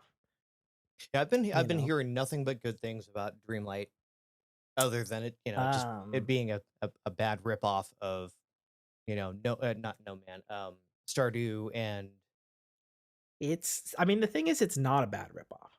Like, it is a very professional, well calculated ripoff. Right. Like, it is a clone. That's for sure. But that's not necessarily a bad thing, since there's not a ton of these types of games anyway. Right. But yeah, no, it's really good. If you have it on Game Pass on PC or Xbox, it is free to you. Unfortunately, other platforms it's like 30. It's like strangely like $35 or something. Yay, Game Pass. And there's a Android and iOS version coming. It was supposed to come this month, but now it's sounding like it's coming next year instead. Nate is wincing. Bang my knee against the desk. You gotta stop doing that, man. Like, you do that like once a podcast at least. Stop it. Put some clay or something down there. Staple a Beanie Baby. Stop to it or fidgeting. something. Basically, the answer to that. Oh yeah, do that. I'd say take some melatonin, but we're not quite done with the show yet.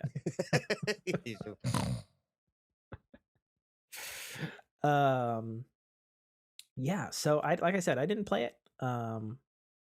Jessica played it for like 5 hours in front of me while I played Homeworld. So that's how that Saturday went. because it had just come out a couple days before, and I was like, yeah, honey, do whatever the fuck you want. Right. I'm doing this. So yeah, so I haven't played it myself, but I can tell by everything that she did, it's super competent, super polished. If you're into that grinding, crop making friends with Disney characters and buying a Jack Sparrow hat that costs you 3,000 fucking gold coins that you got repoed from fucking Scrooge McDuck kind of experience. Go for it. This game's for you. If you want something that's um, completely not that, play Scorn. yeah, so I saw that on your list. I've had it downloaded, Mhm. and I've watched the reviews of it because I've had my eyes on it. Of, ooh, that looks fascinating, and I want to play it. But also, ew, do I want to Oh, play yeah, that? it's very moist to play that game. Like, Okay, the whole game tell me is about the whole tell me game is about your Scorn very experience. wet, Yeah. and designed so it's got that H.R. Geiger kind of inspiration to it, Yeah. and it's not a shooter, it's first person. They literally drop you in like most of your survival games with Mhm. no tutorial. You land, you wake up, you're covered in slime, and you go, what do I do? You walk around and certain things light up, and you stick your hand in the poop chute of some alien thing, and you come back with a finger penis that you use to then, Stick your foot in a vagina hole and yeah, open up a door. yeah, Yeah. I saw a couple of video reviews, and one of the video reviews, I don't remember which one, was like, it begins like the old Myst games, very much where so. it's just like, what the fuck is this? What do I do? I have nothing. Right. Yeah, very much so. Yeah, so But yeah, it's so like it's a I mean, how puzzler. much did you play? What I are I you don't know. enjoying it? Is it I hear the scary? gameplay. I hear the full run is about 4 hours front to back. I've heard about 4 to 8 Yeah, depending on how stuck you get on puzzles. right. And I'm about Yeah. an hour and a half, maybe 2 hours into it. Like the first puzzle that apparently everyone's like, I can't believe that was the first puzzle. I couldn't figure it out. Like, and I explored stuff. And you Mhm. get to the first, nutsack puzzle where you got to move everything around and drop a body into a conveyor belt. Yummy. Yummy. Very wet. Yeah. You know what, it's funny? And I haven't played Scorn, but having been following it for some time now, and I've watched the video reviews and intend to play it at some point.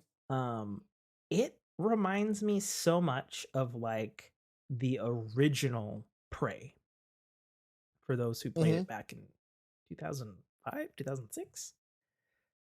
Because Prey is not like modern Prey. So throw that out if you're Right. thinking about Bioshock in space.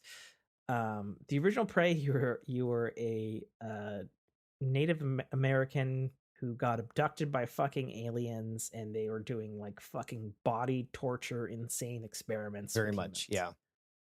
Yeah. And it was in that era when bump mapping was still being fucking figured out. Hmm. So everything had a certain kind of like early CGI sheen to it, Yeah. but they used it Right. to the effect of, oh, it's all fleshy corridors and And you're inside shiny, slimy. alien Yeah. mounds and everything's fucking gross. Yeah. And even though Prey is 100% a shooter, and Scorn, Is to my not. understanding from reviews, there is shooting in it, Right. but you wouldn't want to even if you have the thing that does the shooting, Hmm. because it's intentionally, apparently, somebody talked to a developer that the shooting is intentionally bad Right. on purpose.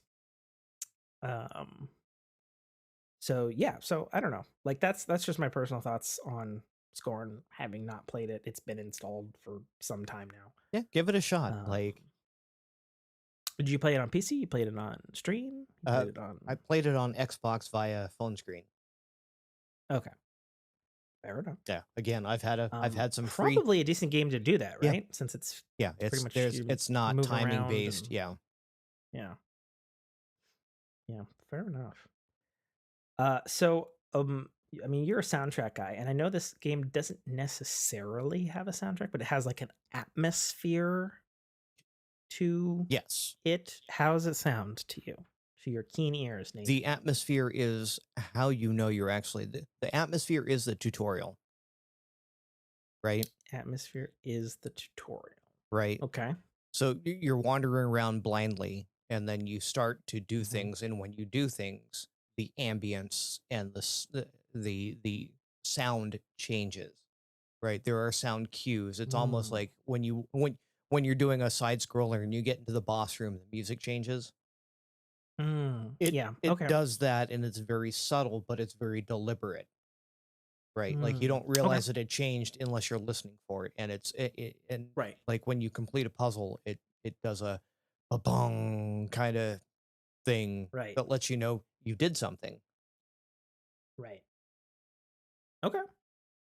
So, yeah, it's Cool. the soundtrack has been designed to be part of the gameplay experience.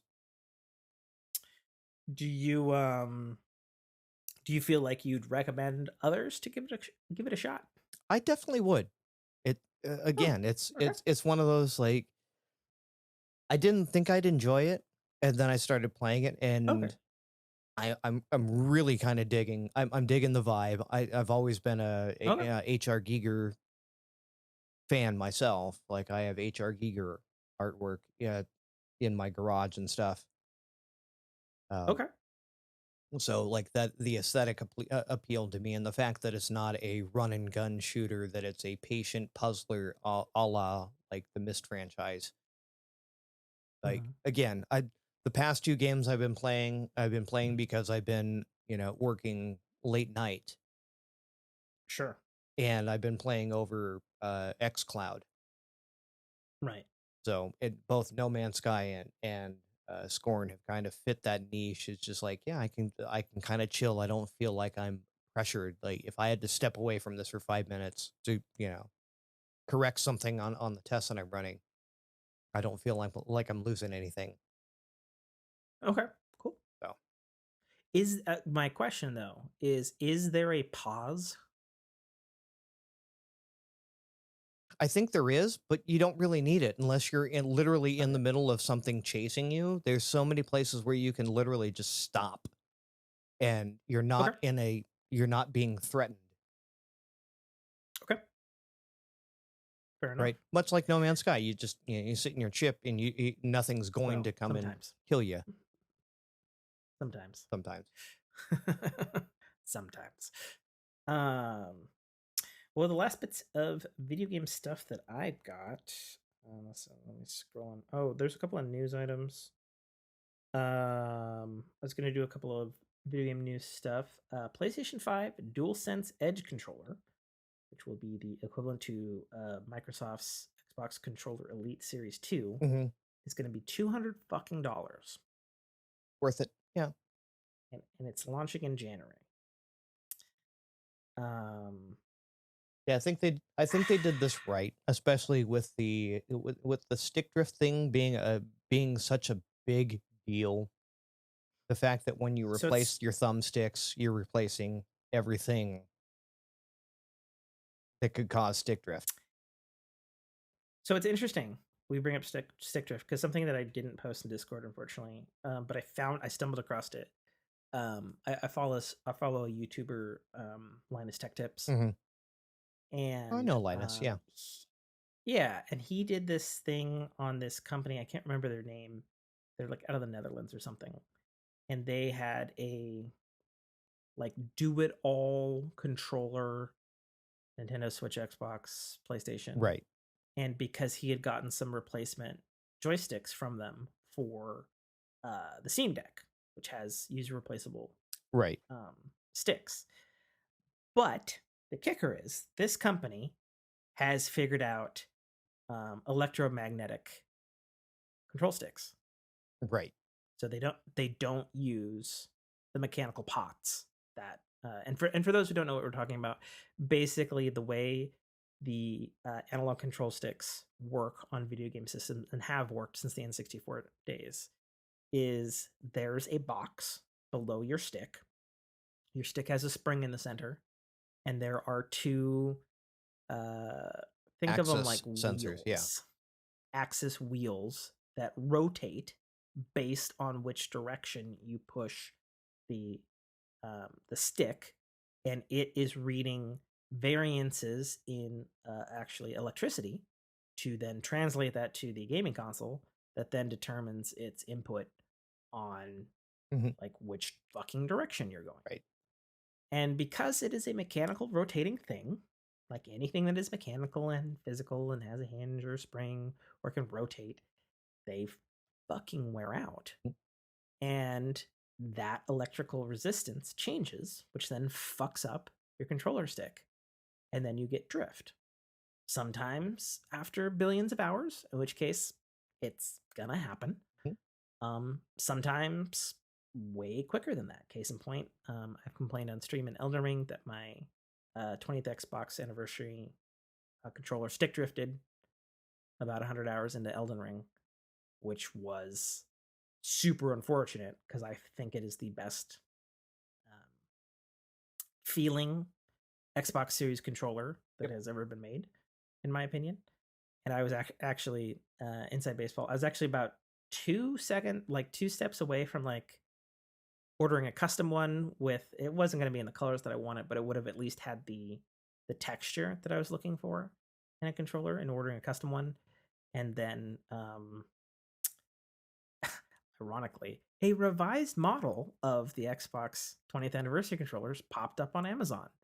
And it was during the Prime Day and they were like $20 off. And I was like, add to cart. Like my OG Elite One, my OG Xbox controllers, none of them have ever had stick drift. I finally got the Elite 2, and that's the first one I've had that has had a stick drift issue. Oh, really? Yep. Interesting. That sucks, man. That's irritating. That sucks. Yeah, me too. The only stick drift I've ever experienced was back on the fucking N64 when the fucking stick, like the spring is dead. The stick just fucking flops. 64 people, you remember. But anyway, PS5 DualSense Edge controller will cost $200, has user replaceable sticks, which is simultaneously a good thing because you can replace them when they fail. The bad news is at this time, we don't know what Sony's going to fucking rape you on the cost for each stick. And that's a problem. So I think with a $200 controller, you would want to know what the fucking accessory costs are going to be. I think it's hilarious. Yeah, and I think like personally, if I was approaching that, if it was anything more than $20, I'd probably be a little miffed. Yeah, I would be too. And given how Sony has treated all their PlayStation 5 users like me, this generation, it's going to be $40. Right. I'm calling it right now. $49.99 or $45.99. Yeah. If you're lucky, it'll be a 2-pack. But yeah, PlayStation 5 DualSense Edge controller costs $200. Is coming out in January. I believe you can pre-order now. My biggest problem with this is, and I go back and forth between all the controllers, all the current gen controllers right now. And PlayStation 5 controller is consistently my least favorite controller of the generation. Okay. You like the old PS4 DualShock? Oh, I like it way better. I like the PS4 controller way better. Right. And some people might be like, "Oh, well, Tim, you just need to get used to the new controller." And I was like, "Listen here, fucker. I play on my fucking buggy ass PS5 every fucking Tuesday on stream, almost without fail, and I'm back in fucking Destiny, and I'm playing it on there. And I play my consoles regularly. You know, this generation, I strongly favor the Xbox and the Switch, both the controller and the hardware. As Nate holds up his St. Vincent de Paul find of his Google Stadia controller, which he attests is a beautifully comfortable controller. Mm-hmm. And I'm sure it is. I've just never held it, so I don't know. But yeah, the PS5 controller, man, like I like a lot of the ideas. I just feel that the execution is not there yet. And the fact that this $200 fucking controller changes none of that. Right. It basically adds No. rear paddles. And it adds paddles, and you can change the tensions of the sticks. You can do all the things the Elite can. You know, and you can tension the. Yeah, it's got a three stop trigger setting. A three stop trigger setting, just like the Xbox. It's two, and it's I just believe. like Yeah. I thought it was 3 on the Series 2. Okay, well, you would know. Yep. But anyway, it's just like yeah. None. Well, there you go. None, and then 2. Okay, gotcha. I'm just not. I don't want that. I do want a better PlayStation 5 controller. But that's not it, son. Yeah, it's about time you got on board with the rear paddles, but double them up. What was the cost savings on? Oh, we're only doing 2. Oh, I don't know. Yeah, probably a lot. I mean, at the end of the day, I will cut Sony a little bit of slack, as the PS5 has a substantial amount of hardware in the controller over Switch and Xbox. with the haptics and the touchpad and everything. Yeah, its haptics are gigantic. The force feedback triggers are pretty chonky. It's got all the microphones and shit in it. It's got the it's got a charging thing on the bottom. It's still got the touchpad. With the lights on it. It's got a decent amount of equipment inside that controller. Which I'll cut them a little bit of slack. And I think that was a lot of that was kind of a mistake from the get-go, putting so much engineering into the control pad. While it's nice fancy tech, how many games actually take advantage of some of those haptics? All of them, actually, on PS5. More so than I would say the quad rumble, which is still a thing on Xbox. Okay. Because there's rumble motors in the triggers. Right. And people forget that unless you're playing Halo. I turn all that shit off on mine. You don't do rumble at all? Yeah. Nope. Really? I didn't know this about you. Yep. Hate rumble. Interesting. Do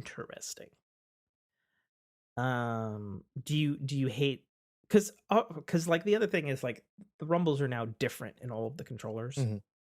So Xbox is still classic rumble. So you've got your motor and a weight, and it's spinning to offset to create a vibration.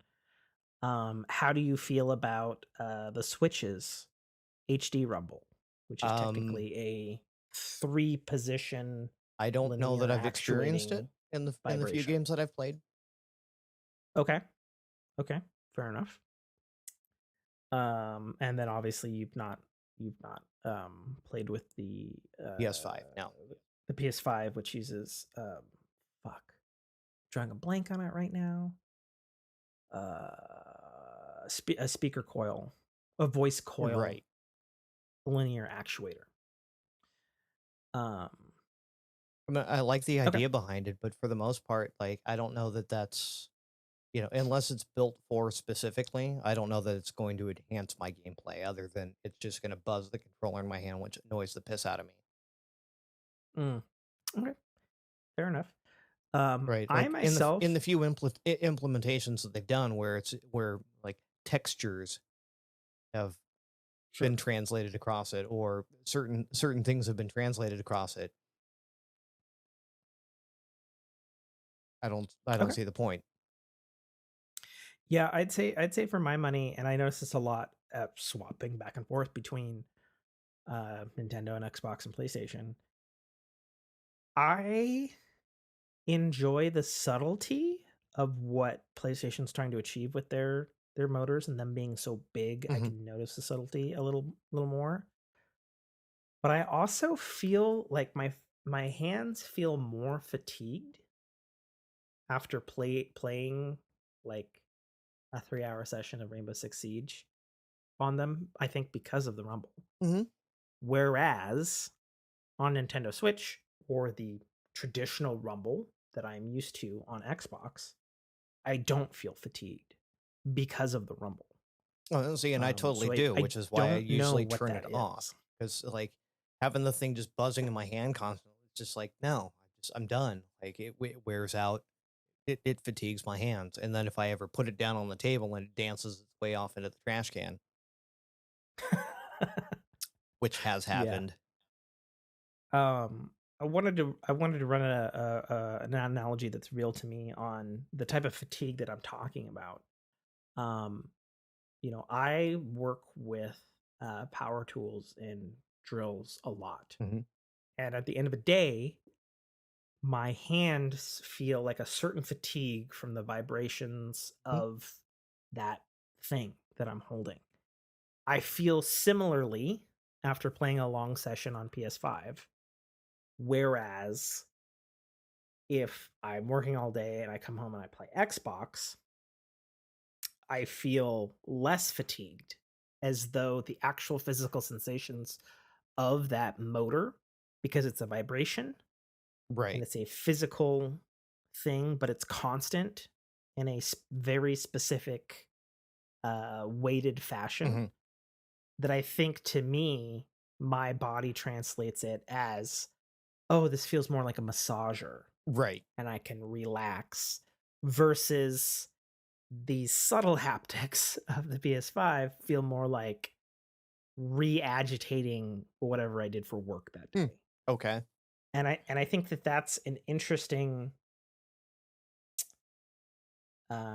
point, and I would be really curious to know the kind of what kind of research was done on the long-term effects and patents of these different vibration devices. Right.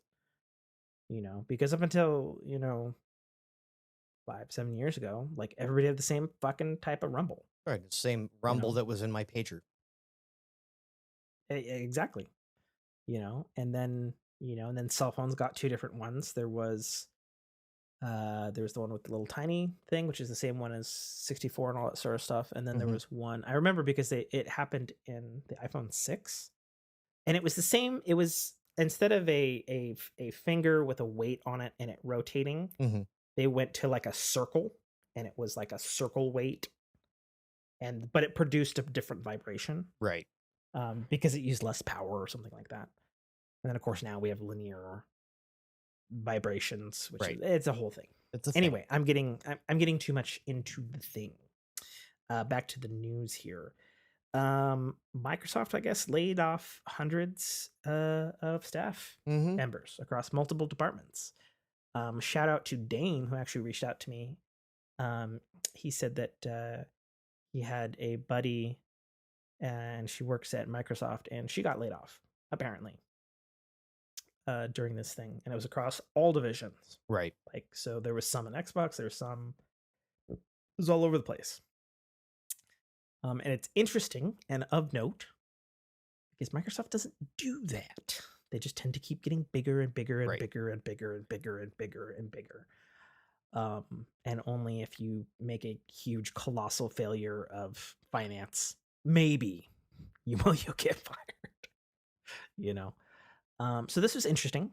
I thought, because that that doesn't happen. That doesn't happen at Microsoft. They're not Google that just lays off an entire Stadia division out of the Right. blue. You know, it's not. It's not even. Not even par for the course at Apple, for that matter. Things are happening on our stream. Saw that. Yeah. You looking at a video over there? Yeah, I was pulling up the article. Yeah. Um yeah, so there was two very curious how competitive the horror space is right now because this Wednesday there was a Silent Hill transmission from Konami, you know, that company that somehow still making video games. And then the next day there was a Resident Evil 4 showcase from Capcom. Mm-hmm. And I was just like, these must have been done in spite of each other or something. Like, there's no way. It's Because not back in the coinkydink. day, Yeah. it was Silent Hill versus Resident Evil. Like, those were the two motherfucking heavyweightiest horror games. I'll start with the Silent Hill stuff because holy shit, did I not expect them to go that ham. Not only did we get a full Unreal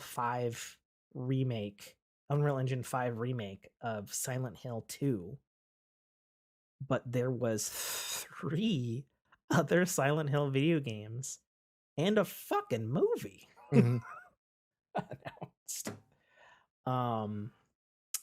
And it's so funny because when they trotted out this director, and he is the director of the first live action Silent Hill movie from 2006, which I remember going to theaters and being like, holy shit, this might be the best video game movie I had seen up to that point. And then the second one came out and it was done by a different dude and it was fucking terrible. So I was like, when they announced that Return to Silent Hill is coming to theaters next year by the same dude, and I was like, did Konami just do something smart? Are they allowed to do that? Are they allowed to do that? Apparently.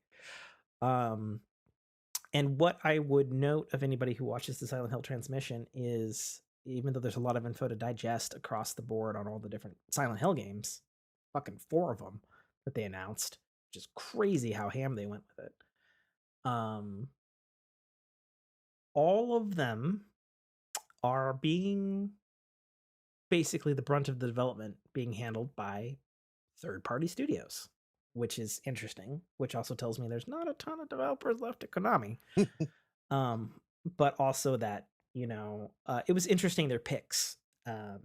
Obviously the biggest one, there's a trailer, in-game trailer right now, of Silent Hill 2, which looks fucking phenomenal. Holy shit, does it look good. There's a scene where like the dude's like moving his thumb across his hand and you're seeing the flesh move and stuff, and I was just like, damn. Right. All right. Okay. That's the level we're going for right now.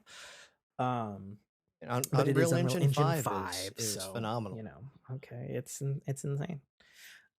It's coming exclusively for 12 months. It said it in the fucking presser, for 12 months to PlayStation 5. After those 12 months, it's going to come to PC and Xbox, obviously. Typical PlayStation, does like money. Yep, yeah. Typical PlayStation cock blocking. Yep, very classic. It is being developed by Bloober Team, which is a odd name, but they're like Dutch or something. Mm-hmm. They most recently developed the, at one point in time, Xbox exclusive title called The Medium, which wasn't critically well received. They were like, if this game had more funding, it's I believe the reviews were basically like, it is the closest to a new Silent Hill game as you're gonna get, right? But it's not a Silent Hill game, and it needs more money and time in the oven. So it's interesting that Konami chose them to make an actual Silent Hill game. And sure, they're doing a remake, so it's like, all right, you got the blueprint, don't fuck it up. But this team has only said done. If you gave them more money, they'd make a great Silent Hill. So Konami said, "Yeah, here's more money." That's what. Yeah, that's so funny, right? yeah, so kudos to them that they got that project, because clearly, and there was an interview with the developer, and they're like, "Yeah, we started our studio because we love horror games, Yeah, and from what I and hear, the Silent medium Hill." wasn't that bad. It was just, again, it was just Yeah, budgetary constraints. mhm, yeah, yeah. I loaded it, but I never got around to trying it. So yeah, so they're doing Silent Hill 2, the remake. They also announced Silent Hill. Fuck, I don't have it written down. I need to click a thing. Clicking the thing. Don't remember what it's called. Silent Hill.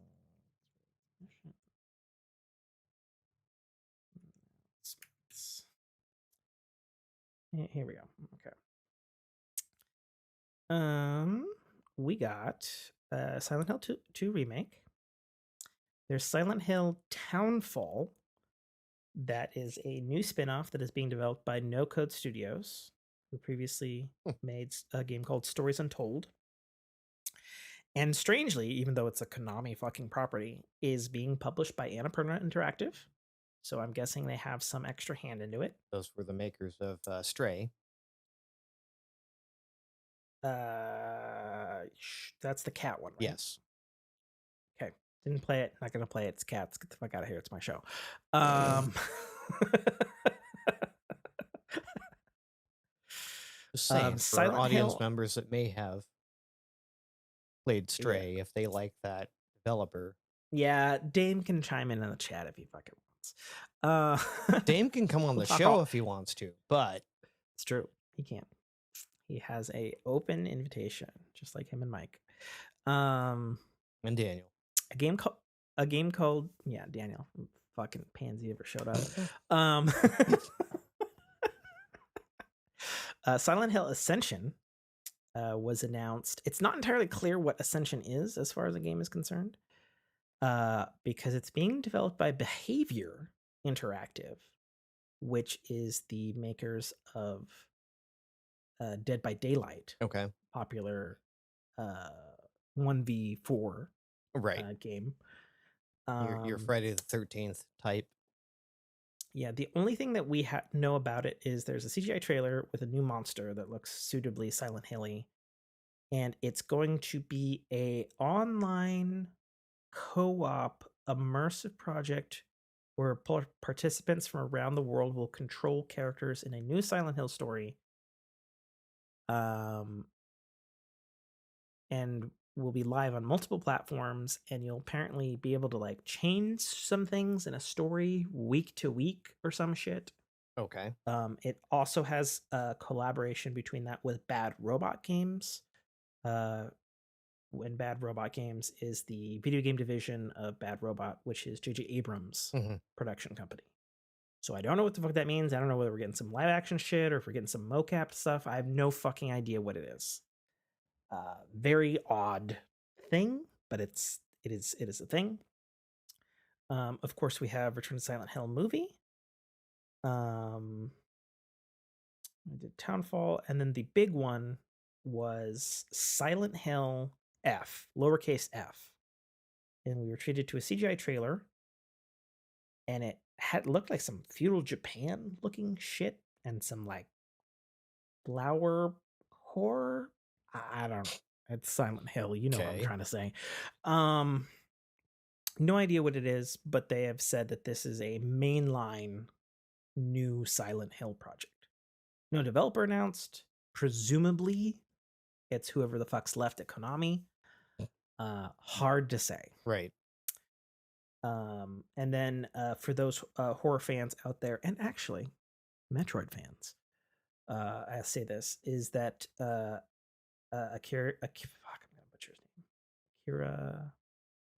Kira Yamoka, who is the composer and sound designer of the Silent Hill series, also composer and sound designer of the Metroid series, which is why I brought that up, is back for the Silent Hill 2 remake. And many would argue it's not Silent Hill without this maestro at the helm doing both the music and the sound design. He's got some special gifts in the creepy but beautiful unsettling category that very few things can nail. And said he's excited to do a reinterpretation of his own work of Silent Hill 2. Okay. Just wanted to throw that out there for the hardcore fans. Silent Hill. Me and my wife watched the Resident Evil 4 remake stuff. I've said before on record that I've seen a couple of things on this Resident Evil 4 remake, and I was not feeling it. I'm feeling it more so now that we got a full 8 minutes. All right, this is what the game is. These are the things we're changing. These are the things we're not fucking with. I believe they fixed Leon Kennedy. I had a problem with the way the character looked. He looked a certain way in the original game, and obviously it's been fucking 20 years or whatever. It looks to me that they are giving it, as everyone suspected, the full remake treatment from Resident Evil 2 and 3, which is very close to what you remember, but also changing things and adjusting things here and there. Story's a little different, it looks like. And the game is overall way spookier than Resident Evil 4. Those who played Resident Evil 4 back in the day, it was a terrifying experience, but it was at that time rare because Resident Evil 4 basically takes place during the day, and it's like, how do you do scary in a day? They found a way. And this is definitely during the day, but it's like, next gen and shadows, right? And darkness and fog and grime and that extra layer of stuff. Yeah. And people were pleased in this demo of Resident Evil 4 remake. People were worried that they were going to lose some of the gameplay elements that were cheesy and in old Resident Evil very classic. At the very least, a ridiculous indestructible pocket knife that can parry a fucking chainsaw is available, and people are like, yeah, cheesy, all right, let's do it.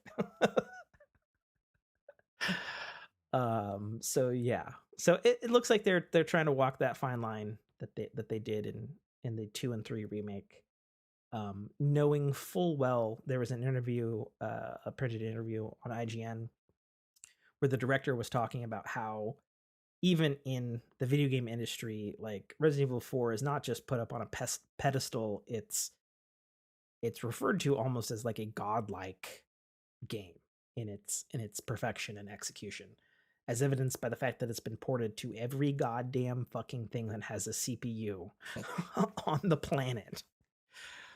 I think the only thing that's been ported to more things is Doom. Or Skyrim. But he said that or Skyrim. Skyrim, I think, has some numbers to catch up to Resident Evil 4's ports, if I'm being honest. But he said it's not lost on him how the public and the general aura of "don't fuck this up" right is on him. So that was good to hear that, like, they're aware of the prestige that this title carries for people. It's got a release date, March 25th of next year. March is going to be a time for gamers next year. We've got the Zelda sequel, Tears of the Kingdom, then, and Resident Evil 4. Damn, that's right. Anybody else launching that month better get the fuck out of the way. Right. And Bungie's doing Destiny probably 1 week before the end of March, or before the beginning of March. Oh God, don't tell me that. Yeah. I think they're coming out like January or February. February, like February 22nd or something like that. Okay, that's fine. We got time.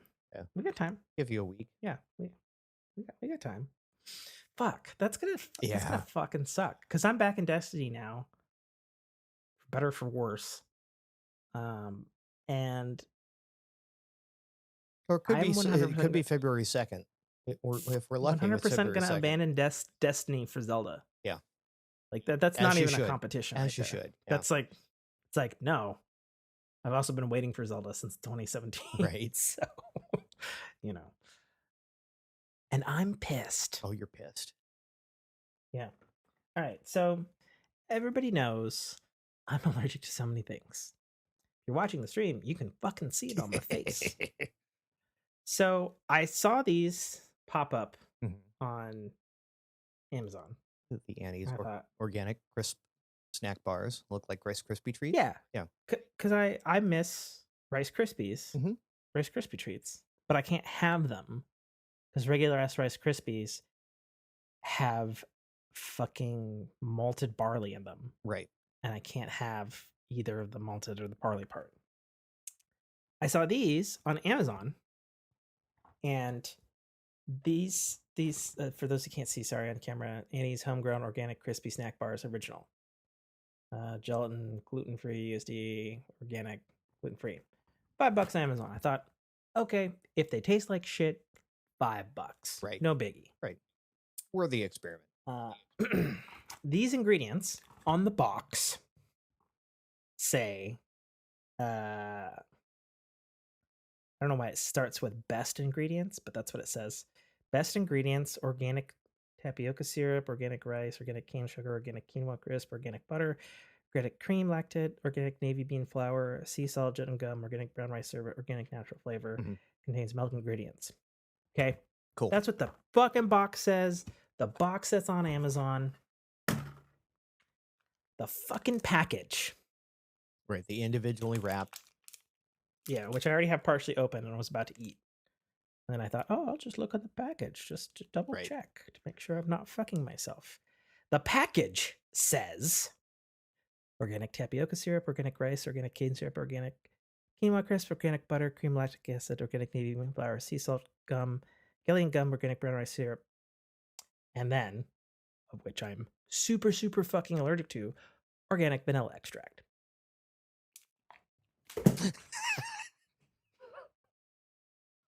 I just threw it across the room, folks. I'm pissed. I can't have vanilla or I continue to look like I've been in a fight. Right. And then I pus all over my fucking mirror. Son of oh, fuck. It is only $5, but it's also just like, yo, it says it on the box. Right. Like if I was in the store, I'd be like, oh, cool. I can have this. Right. And then I'd pack it into my lunch or whatever, have it as a snack. And I'd be like, looking at the package, I'd be like, you fucking cocksucker motherfuckers. Fuck you, Annie's. Fuck you. I'm going to tweet about this. All right. Fucking spin the assholes. Fucking. I went and grabbed another drink and I didn't have a garbage bag and I was like, oh, I'll go get a snack. It'll be a second. You know? Fucking horse shit. We're on Earth. Which is entertainment? No, that's water. Tech. Tech. Cool. Handful of things to talk about in tech. Yes. Number one, YouTube has abandoned their stupidity and has ended their limited test run of locking 4K videos behind a premium paywall. Okay. Good. Right. Good.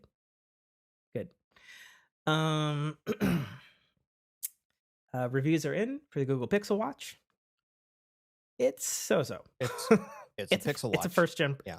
It's a first gen product. Yeah. The primary complaints from my own personal aggregation from Marquise Brownlee to TechCrunch to a bunch of other shit that I've watched just because, as I said before, I do enjoy the design of the Pixel Watch. And that may be the only good thing going for it, according to most of the reviewers, is it looks like a watch.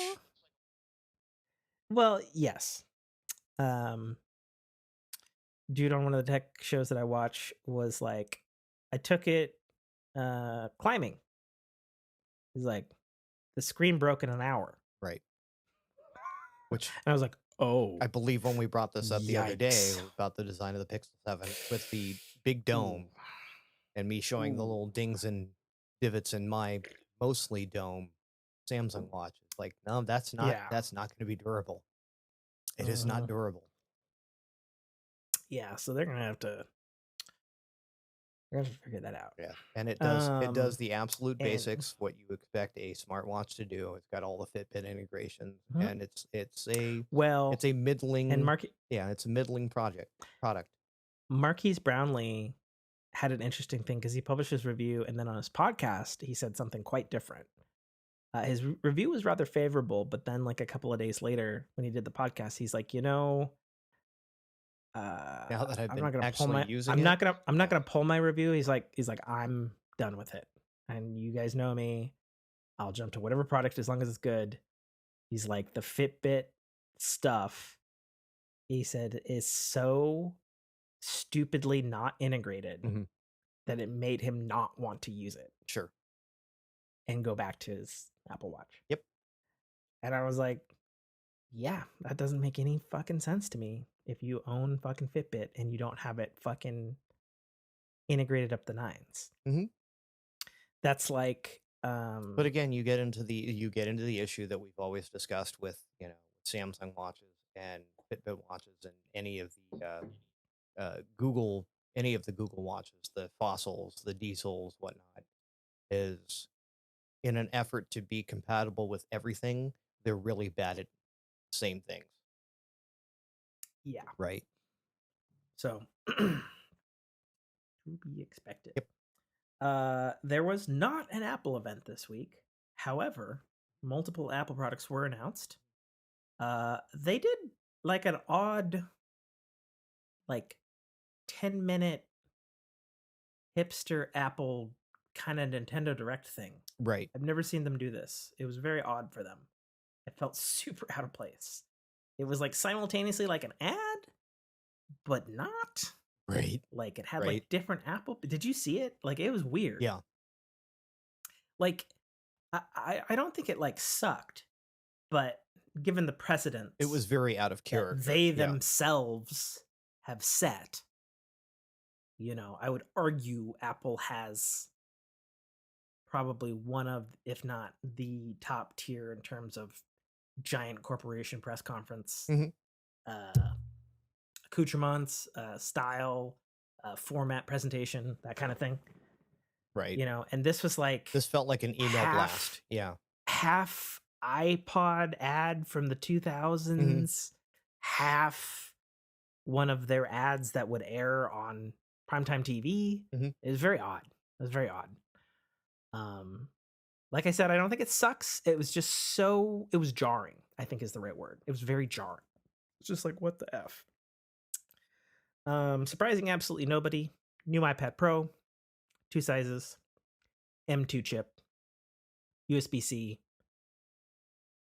It's got pro cameras on it. Hmm. It's got a new Magic Track keyboard touchpad thing. And that the Magic Keyboard touchpad has a little slot where your Apple Pencil can hide and also charge. Yay. Good. That's pretty much it. That's pretty much it. A lot of people are displeased. The people who actually use an iPad Pro and a Pro function they were displeased that it didn't have more features. My personal thought was like, what fucking features did you need in this ridiculously souped up?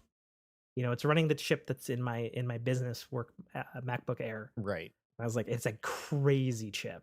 It's so fucking stupid overpowered. It's not even funny. Was that your stomach I just heard? Possibly, Okay. because it's just like, now I'm mad. I'm not getting a Rice Krispie treat. Yeah, exactly. It's like you've been feeding me these Corona seltzers all fucking show, and you can't fucking give me a little snacky snack. Right. This is bullshit. I This is wanted bullshit. Rice Krispies.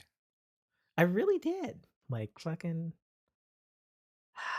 I'm mad. I'm so fucking mad. I'm gonna tweet about it. I'm gonna be like, "What the fuck, Annie's?" Well, If they have a Twitter, I you've assume they got do. 2 weeks after this podcast that you can go indulge and recover facially. I'm still recovering from the popcorn that had something in it that I didn't know because it's fucking popcorn that you get at a fucking outdoor setting made by some dude. Probably had vanilla extract in it. Hopefully not. If it's caramel, It's wouldn't funny. surprise me. Yeah, I know. Which is probably why it was so Mhm. good. um, yeah, that's pretty much all there was on tech. I did see another thing that I didn't post. Well, there was a couple of things. Um, I don't know if they made it in the last one, but yeah, Apple brings more of its services, including iCloud, to Windows. oh, yeah. So iCloud's been on Windows for a while. It's actually been on there for a long time, Mm-hmm. actually. It's just its implementation has kind of sucked ass. Right. And I will attest to that personally, having attempted to set up my iCloud on my gaming PC Mm-hmm. and be like, cool, I'm going to sync. No, you're not. Nope. You're going to say you're doing it. You Yeah. ain't doing it. When my coworkers that have iPhones in the business capacity is like, I would rather set up WebEx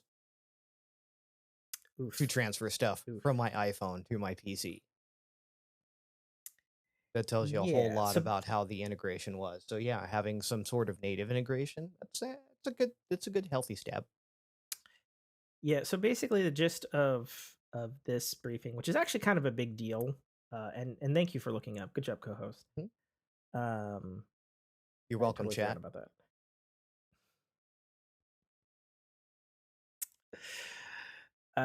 Okay, mod.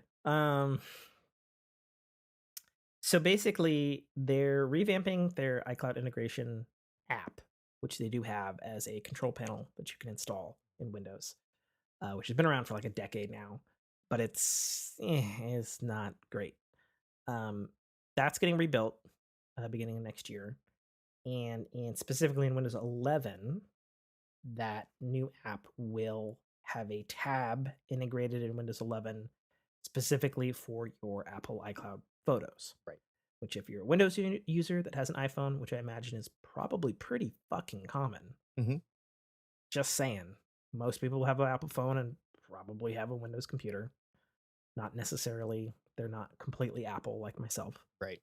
I would say that that's probably 9 times out of 10. That's probably the scenario. Would be my guess. Yeah, they're integrating photos directly natively Into Windows 11. Windows 11. Yeah, so I'd say that that's great for you people who do that, Mhm. and I do hope that their revamp of it, of their control panel, doesn't suck. Because, like I said, I've had it for years, and it does suck. Yeah, and Like it again, for the works. people that like myself that are still on Windows 10, and there's a lot of us that are still on Windows 10. It's a good sign going forward that Apple's kind of loosening the leash and going, all right, yeah, we realize that there's a market for our services not on Mac OS. Sure, and this is definitely something you would never Glow see if red. Jobs was alive. That's the Yeah. phone, because I'm looking at the article. It's the fucking ad thing at the bottom. It's like all yellow and it's like super bright. You look like you just turned on a toaster. Yeah, I'm just like, yep, you know, Making a bagel. yep, totally. Yeah.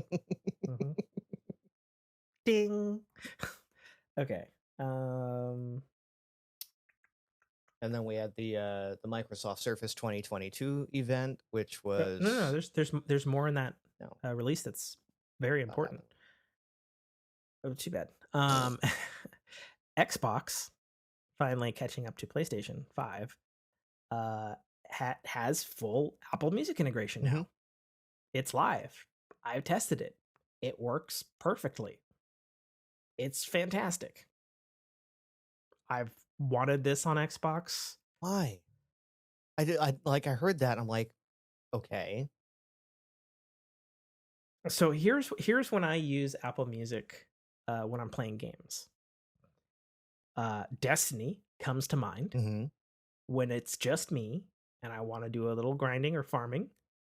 Kick the Destiny soundtrack off, crank up Disturbed or Two Steps from Hell or whatever I'm listening to at the time, and rock out and grind.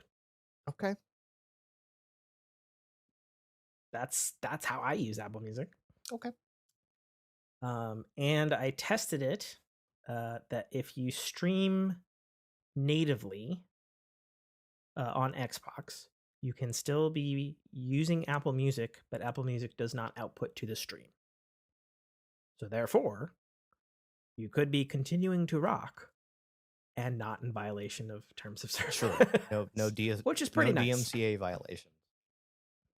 Yeah, I'd also point out that you can also do that on PlayStation. But PlayStation's had the Apple Music app for like a year. Sure.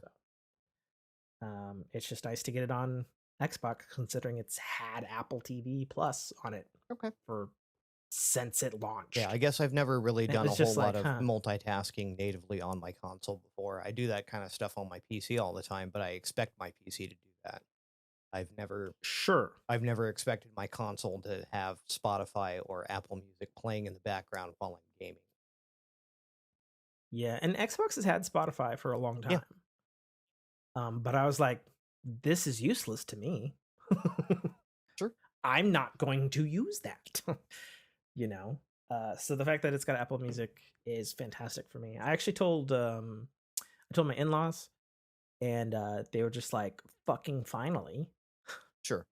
And they were like, yeah, we'd game, and I'd set my phone up and I'd put my plug in and I'd play, and I was like, oh really? They're like, yeah, that's awesome. We can do it from the thing. I was like, oh, sweet. Well, it's there now. It works. Nice. Go to town. This also comes hot on the heels of the fact that there will be an Apple Music app coming to the Windows Store in the future. This shocked me, given as I thought it already was, but I guess the only thing Windows has is iTunes, which isn't really a thing anymore. Right? I was very confused by that statement, but nonetheless, that's what we got. So that was that. New surfaces. I'm gonna be totally real. I watched this and I talked about it to my wife, and I have totally fucking forgotten everything that is in this recap that I posted to the Discord. Do you remember what it's about? No, but I think they were good things. Every review I've read on it was horribly underwhelming. Like, okay, it's a very non-significant upgrade. I think stretching my brain to remember, I think somebody said on one of the models the battery life was better. Sure, which you better can hope it should be. Yeah, right? Yeah, for sure. And the larger I'm recalling something from the beginning. The Surface Desktop Studio, the Studio one. Mm-hmm. It's got like more ports or something that studio people wanted. Something that's been horribly lacking on every Surface. Like the Surface that I have has one USB port. One. How? One. No drives. No nothing. One. So now it's got a regular USB port and a USB-C port.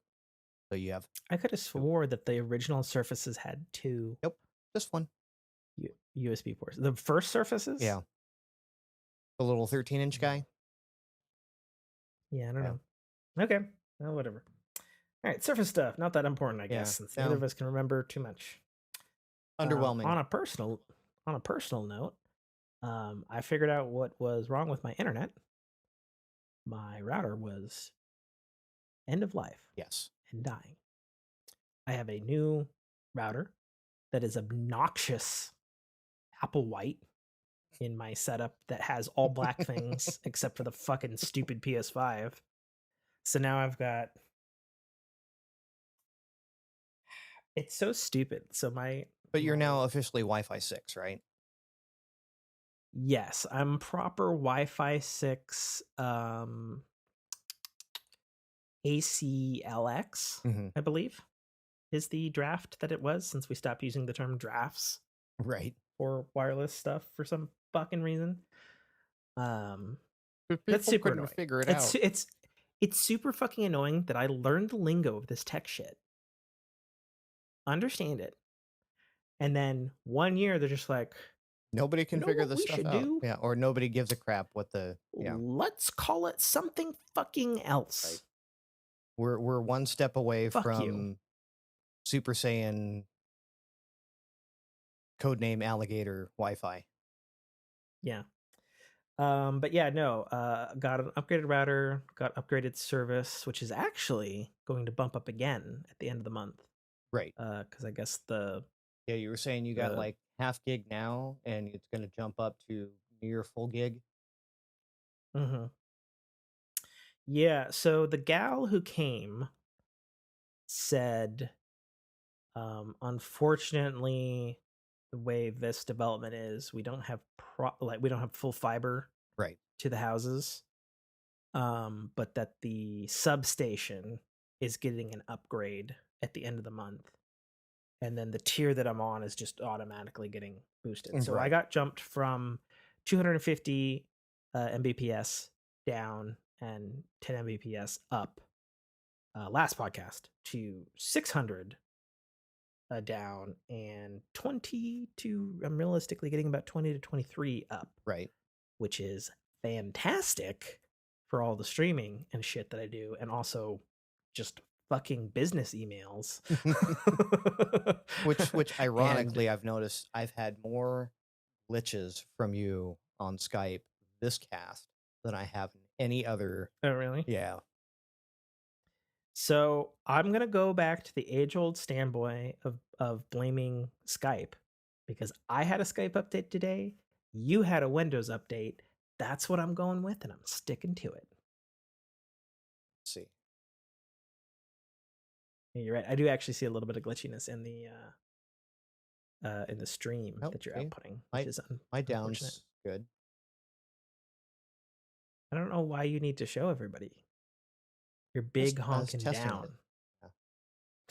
Yeah, you test it every show when you're fucking uploading the Oh, file. look, I have some up issues. Oh, God forbid you have. I have to blow that. I have to blow that up. God forbid you have as much upload I'm only as getting I half of what I'm have paying for. download. You disgusting man. You. It's fucking stupid. But yeah, no, it's like finally See, folks, you're getting the some. inside base. No, shut up for a second. The Oh, inside baseball of this is after the show when we've cut and he's uploading files. Every single fucking show, he'll just be like, and uploading the file, and done. And I'm gonna run a speed test and tell Tim about how fucking great my I internet don't run a is. speed test every time. I run a speed test if it's taking more than 20 seconds to upload a 1.5 gig file. Well, yeah, 20 fucking seconds. Yeah. Anyways, I'm pretty happy with my 20 plus up. It That has will improved my definitely make a streams. difference. Yeah. It has improved my streams. Yeah, which I've noticed. Like a lot. Yeah. Actually. I didn't see as big a jump as I thought in the very beginning, but I think as the system settled and my mesh network settled and all that sort of shit, yeah, it's pretty. Yeah, there's pretty great. definitely some fidelity improvements. Yeah, especially when I do native console streaming. I have definitely noticed far less frame drops. Yep. Excuse me. Of which I've had none this entire time. Yeah, because you have however many power of X more than me.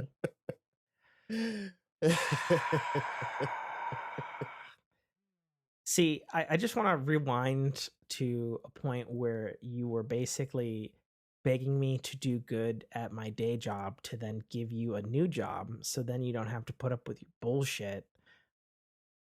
But then you'd have to give up your precious internet. Right. You'd have to come up here and have the non Microsoft campus area internet speeds. And you just be like, "Oh no, the podcast is taking so long to upload." this is how the plebs must feel. Jeez. That's technology. Well, Let's move on to no, entertainment and rap. we did have the little thing that I posted up there that was crazy Posted where? coincidence. Where? What? Um, I was looking at the thing. Where? so we had, the last cast we had, Stadia shut down, Oh! Oh, yeah, yeah, yeah, yeah, right? yeah, yeah, Stadia yeah. shuts down, and everyone's like, "Well, that's gonna suck. What's going to become of Stadia?" And the next thing we hear, Mhm.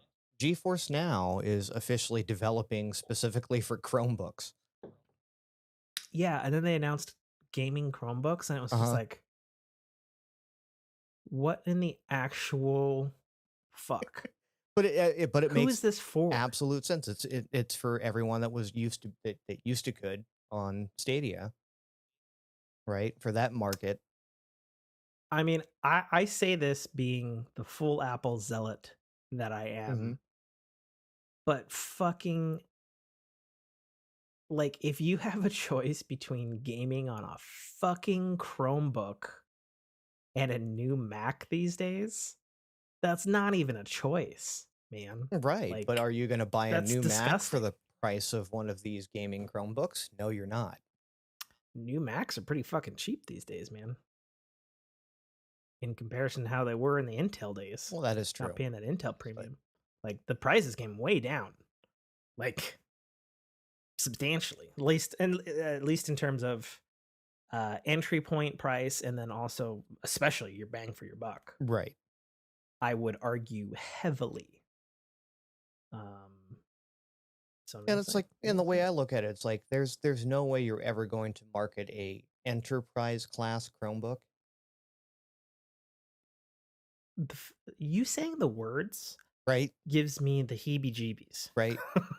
So this might be I the just immediately want to go eat. ew, right? Ew. This might Yeah, be the excuse me. next, like, the only other upgrade you could really market is we have a gaming tier Chromebook. I feel like the only reason Chromebooks exist is for Google employees on campus with fucking 5 gig Right. internet And students. and all Yeah. your cloud shit works. Yeah. Well, if your campus has good Wi-Fi, Which most do you these know. days. I'd argue some of them do, having worked on many, many, many Yes. campuses in the area. Probably just University of Washington There you go. has, has good stuff. Good fucking luck on the other campuses. Um, okay. And Did that's we it. miss anything else in tech? Entertainment. Okay. What you been watching, Nate? I have been watching all of the shows. All of them, you said. All of my shows, yes. Okay. Apparently, House of Dragon is officially concluded, so I can now binge that, which I No, plan it's on not. doing. But well, the finale is supposed to be what, this week? It's Yeah. tomorrow. But at the time of this podcast, it's not concluded. Okay.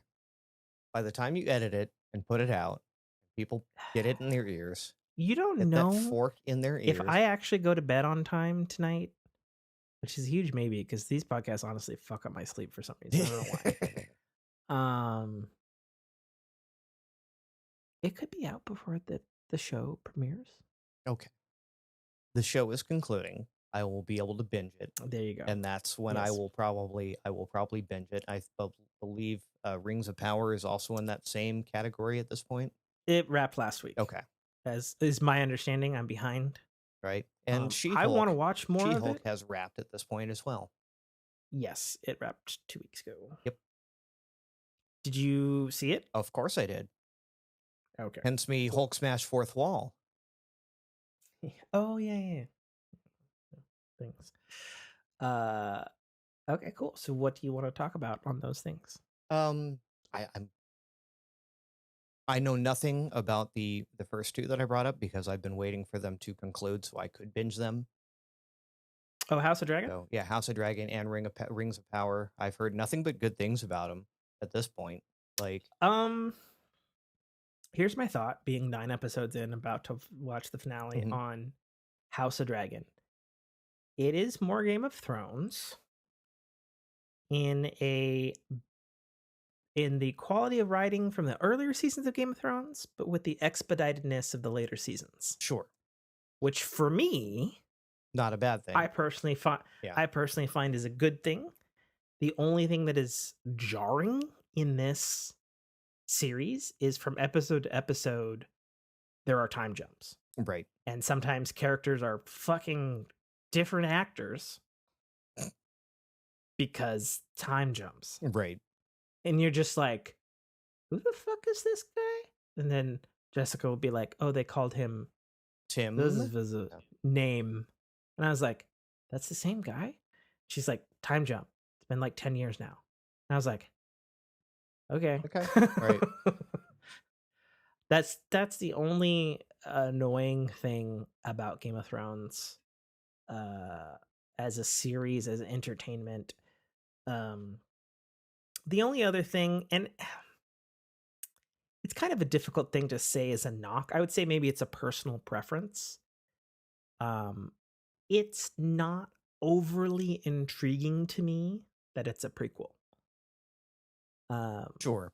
It's just like occasionally there'll be like a bone and there'll be like a thing and they'll talk about a thing. I'm like, oh, hey, that's that thing. And what they're talking about there, that's not going to go well for them because I know what happens. Right. Well, it's something that you've 300 you've years kind from of now picked at me on because I'm watching, Obi-Wan and I'm watching Andor and I've watched other stuff. And you're like, I already know how these stories are going to end. Sure. Right. And I'm not saying I hate prequels. I'm actually rather fond of the prequel Star Wars trilogy. And I'm rather fond of trying to think of other good prequels. Well, there's prequeling, and then there's and again in the case of Rogue One, your least favorite any Star Wars, Solo, in this case Andor, and again to bring up Obi-Wan, you've got a limited space where you're putting a prequel. You're like shoehorning a prequel in between these other series, right? Whereas the original 1, 2, 3, and the original the 1, 2, 3 prequel it's trilogy. Fine. I know what you meant. I'm old enough to remember. Right. You had a lot, you could go way back. Sure. Right. And I think House of Dragon started way back. 300 years. Yeah, started way back before Game of Thrones. Yeah. It's the same Game of Thrones except there's a lot of dragons. Right. That's pretty much the difference. Oh, and Rings of Power. Lannisters are not super popular. Right. Or influential 300 years ago. Right. They're mentioned casually, but they're like one of the lesser houses or some shit. But yeah, I don't know. It's interesting. I find myself from week to week because I'm generally it's one of those shows that I'm watching because Jessica's watching it. And depending on the episode, I'm either engaged with it or it's just like, this episode's boring me. I'm going to do something on my phone and then casually look up and be like, what's going on? And the wife is going to get mad at me for not paying attention. Right. I think it's well constructed. I'll say that. And I am actually looking forward to the finale. Last week's episode was particularly juicy. And then the last 2 weeks have been particularly juicy, both in the plot, the acting, the things that people enjoy about Game of Thrones. Right. I would argue. They are doing well at serving you more Game of Thrones in a new wrapper. Sure. And the writing seems aware that it needs to be good. Right. They heard the criticisms about the last season's Game of Thrones. Yes. Yeah. And I'd still argue there was a couple episodes in the last season that were pretty fucking solid. Sure. I'm just saying. But yeah, no, Game of Thrones, it's gonna wrap up. I know it's doing meteorically well in both the watching and stuff. And then as far as Lord of the Rings goes, I enjoy it more and more each episode. And I'm constantly frustrated that my Tolkien book thumping wife doesn't want to watch more consistently, and I'm the one that has to push for it Right. as the person who dislikes the books but has enjoyed the movies. And I feel they're doing their fucking best to capture that particular Peter Jackson-ish High fantasy. thing. Yeah, high fucking fantasy. um yeah, and it's very well made. Obviously, they threw a bazillion fucking dollars at it, and it Right. really, really, really fucking shows. Like, there was a scene with like a sailing ship, and it was 100% CGI. And I was like, I could tell it was CGI, but at the same time, I was also looking, and I was like, they did not need to go that ham on those water physics. Holy Jesus! I've seen, I watched my show Black Sails, which is a fantastic fucking pirate show. As long as you don't look too closely Right. at any of the ship scenes with their flat CGI water, because they had a budget and they spent it on their actors and good writing, Mhm. which is fine. I'd rather have that than not. But it's like there's this fucking sailing scene in one of the episodes, episode 4 or something, and I was just like, God it's like, damn. Yeah. how, they Unreal they Engine didn't 5, huh? need to do that. They didn't need to do that at all. I actually don't know which special effects houses or how they did um, a majority of their special effects in the show. I'm sure there'll be a whole docu-series Sure. about it. Yeah. I'm sure. I was curious to hear that the season 2 was moving its entire production to England, Hmm. which seemed rather strange given the hoopla that they did to, like, hey, we're shooting it where Peter Jackson shot it. We're using a lot of the same crew. Nah. Because, my understanding is it's super fucking. I mean, yeah, they have Amazon unlimited money, but still, it's insanely expensive to move production. Sure. Um, I know Halo season 2 moved production as well. Yeah, Though they it's weren't a doing a little whole bit lot of more on location stuff either. Actually, there were. Okay. Season 1 Halo? You watched it, didn't you? Yeah. The whole thing? Yeah, they did a lot of on location stuff. All the stuff that Yeah. What had were they nothing in to do with the Halo, middle the of Arizona? planets, the Yeah. the sand. No, they shot in Budapest, and one could understand, given its geographic location, why they decided to not shoot in Budapest Right. for season 2, given what is going on this year. They moved to like Iceland or some fucking Right. place, and I was like, okay, fair enough. They got cool Considering they're sci-fi supposed to be looking. on a ring at this point and out of the desert. They're not on a ring, as you know. Did you not watch the fucking Halo show? Yes. They mindfuck teleported to Halo for a brief Mm-hmm. fucking instant. They have not actually set foot and or found the ring yet. You know they're going there. Sure. I'll believe it when they stop cock teasing it. I would hope, given Iceland and that there are snowy regions and stuff in Halo, that maybe they'll do that. But who's to say? Who's to say? I just hope season 2 is better than season 1. That's all I can hope for.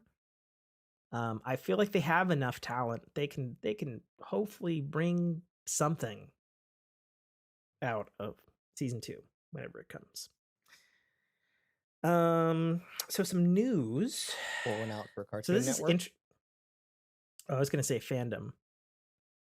So fandom.com has acquired GameSpot, sorry, not to confuse the other one. Right. GameSpot, Metacritic, Giant Bomb, and a couple of other lesser sites. Yeah, I believe we talked about this last episode. Did we? Yep. That does say October 3. Well, okay. Something I didn't know. Fandom is owned by Tencent. Okay. Who therefore is owned by People's Republic of China. Mm-hmm. There was an interesting thing that happened yesterday. It's like Zelda wiki or Hyrule wiki or something like that. It was a Zelda fan wiki, and they were almost ensnared in this fandom thing.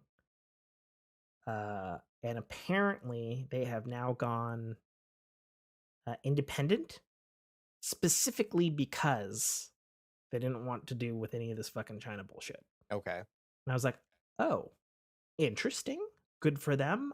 I don't know the legal ins and outs of what their connection prior to the whole what the implications of all that thing was. Because I mean, there's a bunch of game studios, Bungie being one of them, that have significant investments from Tencent. Well, not anymore. No, even still.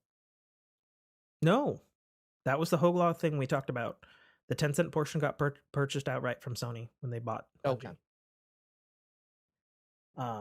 Now the fact that Tencent has some stuff to do with actual Sony is another matter entirely, but you know. Anyways, just thought that was of a note because that was a piece of news that didn't know about. I had no idea that Tencent even owned fandom for that matter. Tencent owns a lot of things. Yeah, they do. Speaking of that, and I don't think I posted it. I think I saw it late last night. I saw that Tencent reported a $680 billion operating loss. And I was like, oh. Right. Oh. Whoa. What? I was like, how do you lose that much and stay in business? China, I guess. Right. Is the only answer that I could feasibly come up with. So just wanted to point that out there. I think there will be some news in the coming weeks diving into what exactly that means. And perhaps, maybe, I don't know. This is a guess. Maybe the tides are turning for Tencent. Maybe. And maybe they've been turning for a while, because if we remember, Disney said earlier this year that they were no longer doing.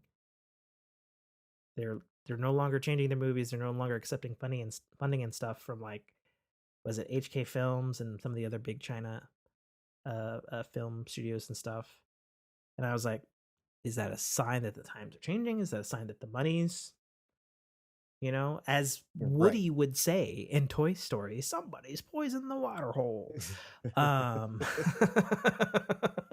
Like, I don't know. Like, it's just speculating.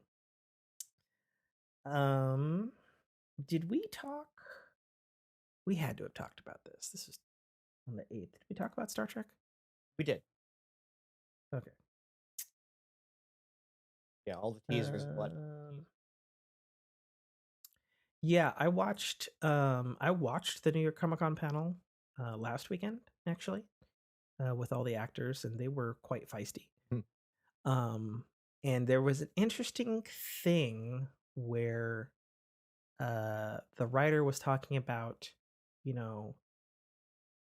he wanted this last season to be like one huge 12-hour Next Generation movie as like a send-off. And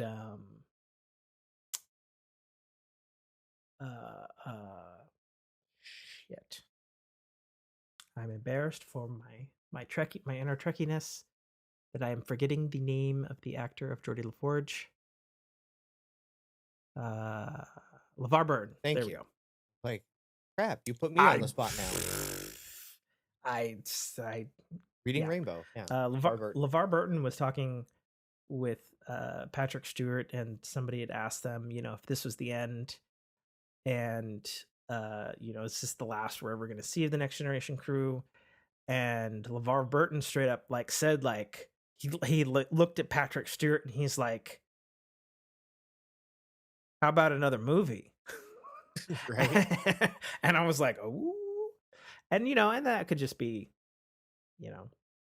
that's how they feel, but I don't know. It's hard to say. Yeah. I feel like unfortunately, Patrick Stewart's kind of reached the end of the line in his. I think so too. Right, in his capabilities. So, but there's no reason like William Frakes and Brent Spiner and LeVar Burton can't do more in the Star Trek universe. Sure. Yeah, and as any good Trekkie will tell you, there's been hundreds of books and stuff written about these individual characters and their own Mhm. adventures away from Picard. And while I love Picard, you know, what I'm most excited about season 3 is not Picard. Right? I mean, if It's they can have it's Janeway the chasing crew, Janeway, right? You know. And there's still hope for a Janeway show. right? Like that's heck yeah. So yeah, Cartoon Network. Yep. Pour one Seemed out. like you were about to say that. Yeah. So Cartoon Network still technically exists. I want everybody to know this. However, They have no money. they Big just Daddy like Warner let Brothers. go Yeah. Big of Daddy Warner everybody, Brothers said, basically. well, no more money. Yeah. In the crazy, we have some other crazy news to talk about Warner Brothers too. Just the hits keep coming Right. for Warner Brothers. Basically, all of the principal animators and people and executives, pretty much the only thing that survived this Cartoon Network gutting were the shows that were profitable. Mm-hmm. So basically, Rick and Morty and whatever fucking else that has Cartoon Network tied to it that's profitable. Right. I don't know what that is. Maybe Adventure Time. I don't know. So that's the thing. It makes you wonder what's gonna happen with those. Like they still own the IP rights, I'm assuming. Yeah. Uh, it's it's really weird, right? Because in the last like decade, there's been many revivals of the 90s and early 2000s Cartoon Network shows that I grew up with. We had a sixth and final season of Samurai Jack Mm-hmm. that was fucking magnificent and R-rated, which was a delight. There's been Powerpuff Girl revivals. At one point, there was going to be a live action Powerpuff Girls show, Mm-hmm. but that fell apart multiple times at the pilot stage, is my understanding. Um, and it's just like that leaves Disney, I guess. Sure. One would say Netflix, but Netflix gutted their animation division this year, and the only one that survived were things like the Dragon Prince, which is made by a third party. Right, but I mean, you could see Uh, Netflix picking up some of these because they are known quantities, and the reason they're getting cut isn't because they failed. It's there's no funding. sure, So we've always known that Netflix tries to do good, but they have a tighter budget. mhm. They probably have maybe not the tightest budget as far as streamers go, but uh yeah, I don't know. Like it's just sad for all the people who work in animation Right. because like I don't know, like we can't get it's hard to get like the true gems of American animation without at least like doing a couple shows that are maybe not so great. Right. And so if you don't have that output to train the next generation of American animators, um it's a problem. It's a problem, you know. And there's Uh not a lot of independent studios that are out there doing it. The no. only one that I would ever think of would be Rooster Teeth's Ruby, but that's now a Warner Brothers. It's looking like they're going to be a Warner Brothers casualty as well. Yeah, maybe. It's hard to say.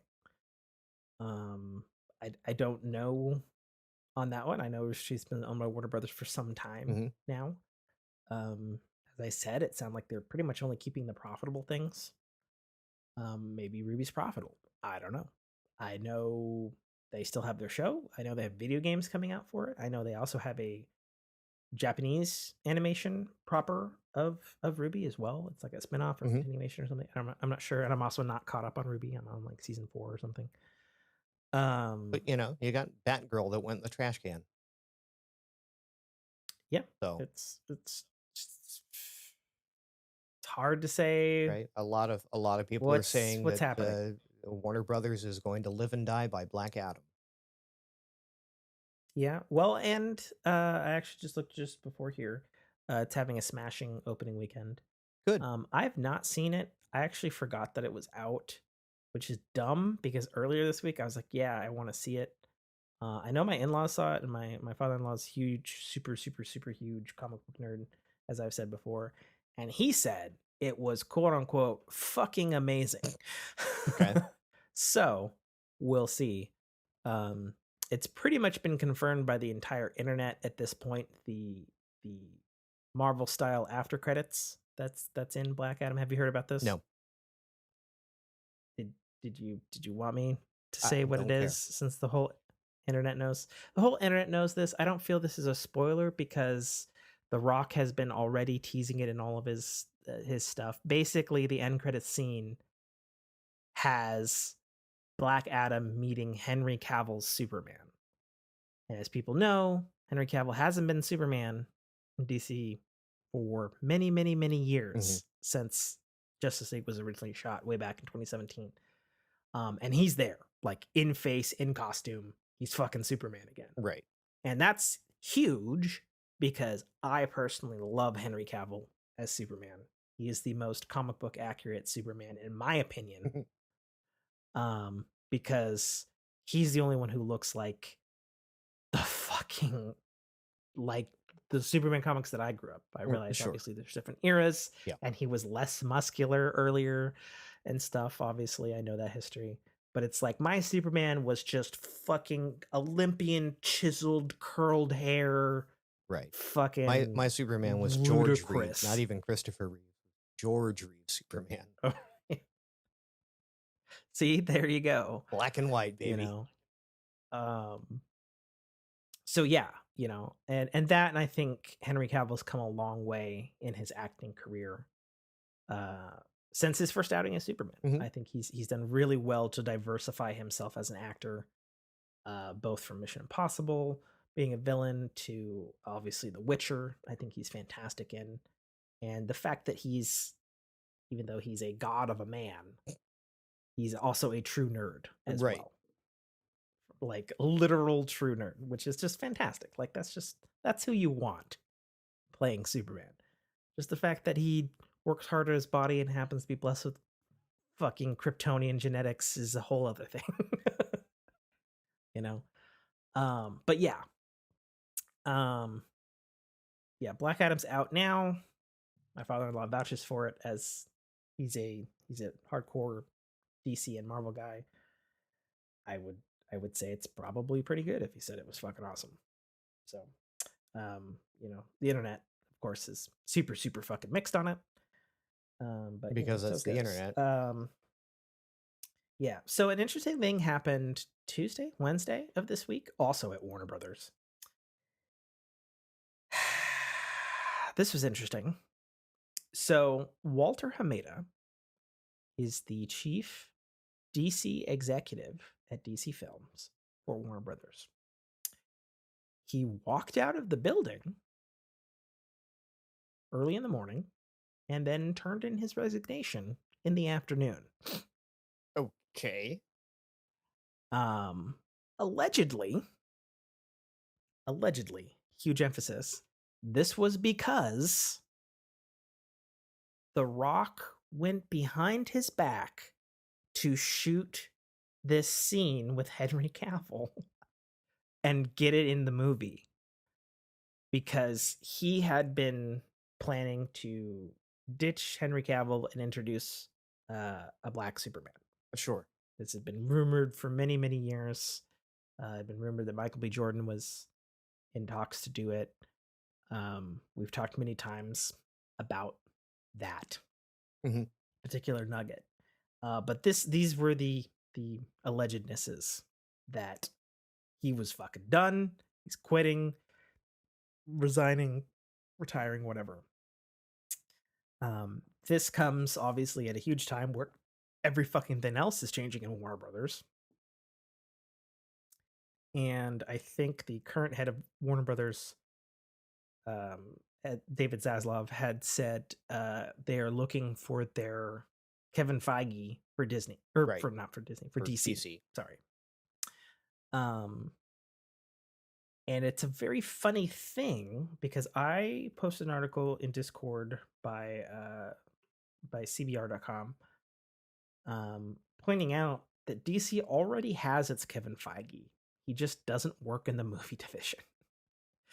And I thought this article was super well articulated because it hits all the things that these dumb DC executives and Warner Brothers executives have been trying to do for the last decade plus, that this executive producer has already been doing in TV. Right. And that is Greg Berlanti, whose name is on every fucking DC TV show that is live action. Right. Much like Kevin And Feige's name is on everything yeah, Marvel. yeah. And I want to point out something that really cemented it for me. There's a crossover event miniseries in TV called Crisis on Infinite Earths that had the TV show Flash meeting the movie Flash, the Ezra Miller Flash, in TV. Like, it actually happened.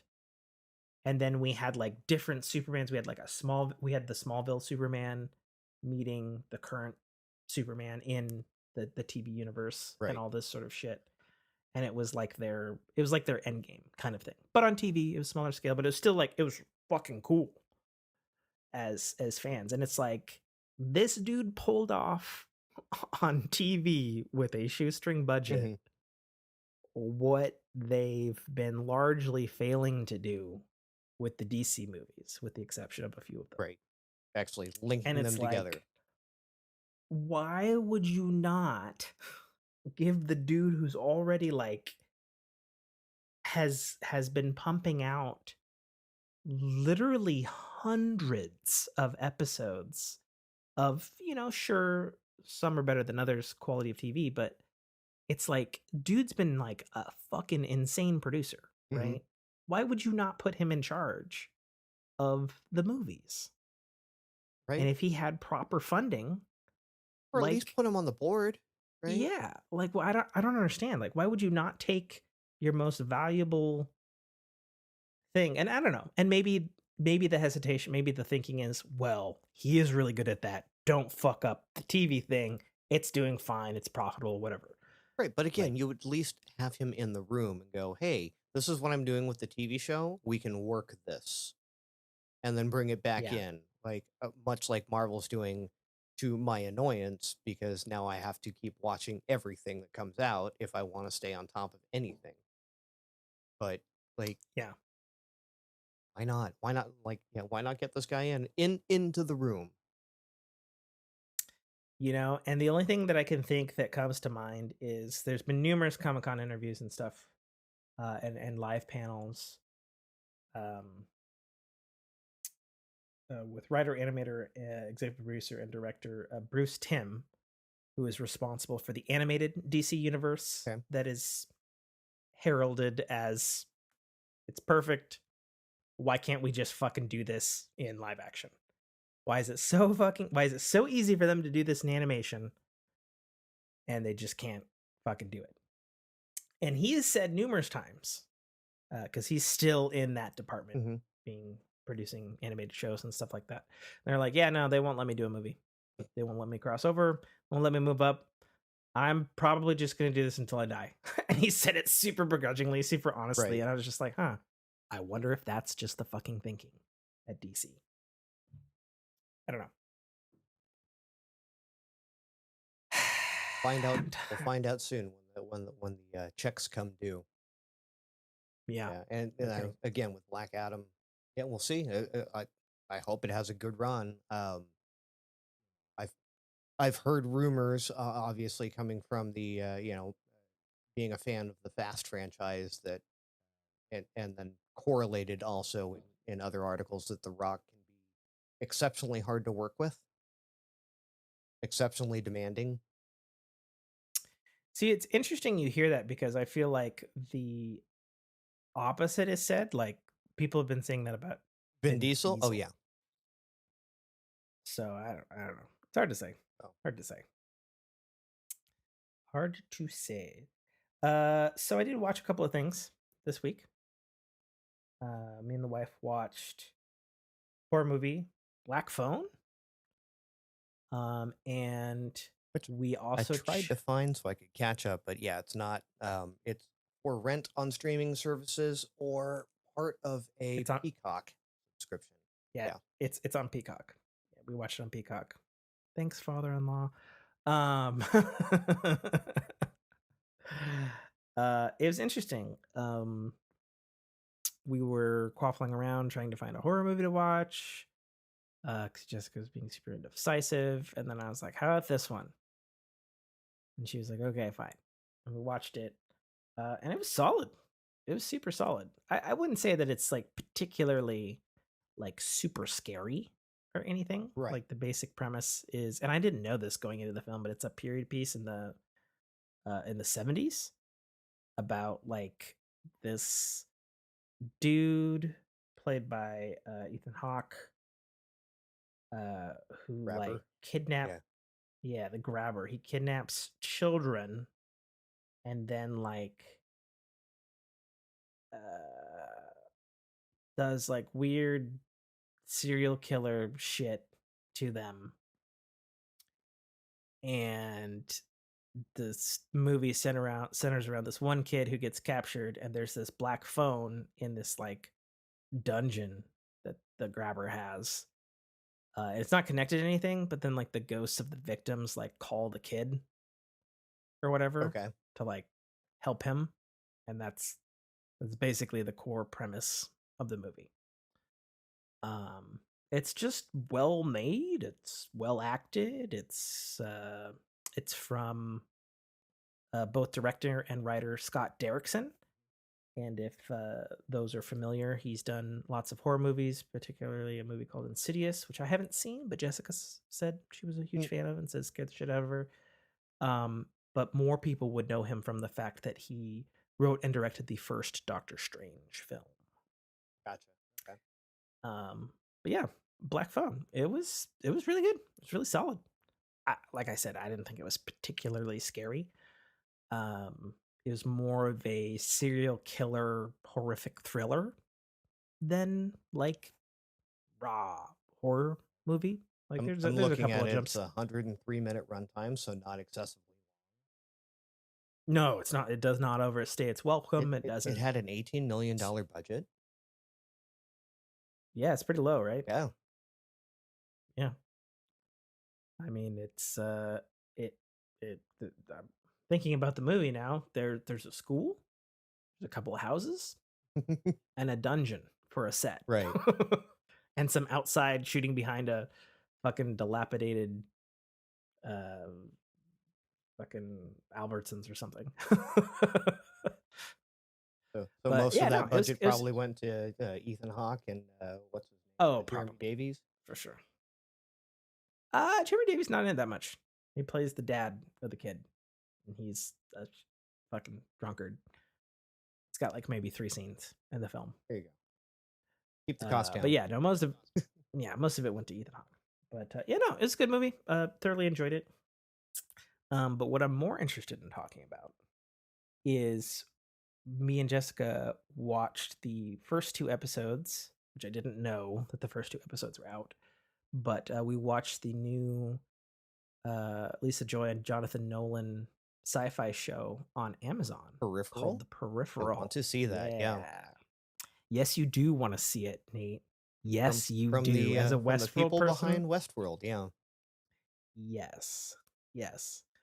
And it's been Um, showing up all over everything that I like on my phone. It's an ad on Facebook. It's an ad on like everything. Watch the yeah. peripheral. I'm like, hey, fine.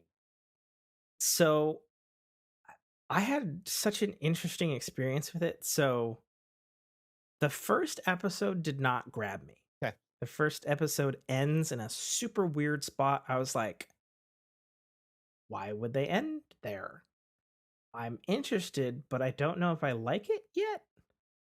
And then like it went to up next, episode 2, and I went, oh, episode 2's here? And then I checked in with the wife and I was like, what do you want? And she's like, what do you want? And I was like, I know what I want. What do you fucking want? Tell me what we're watching next. And she's like, I want The Peripheral. I was like, good, because I wasn't going to give you a choice anyway. I was going to hit. Classic Tim. Classic. Yeah. And yeah, and so watching episode 1 and 2, and obviously I think that's was wise on their part to have them there. I am hooked. I cannot wait till next Friday. The show is very, very good. Very, very good. Very, very sci-fi.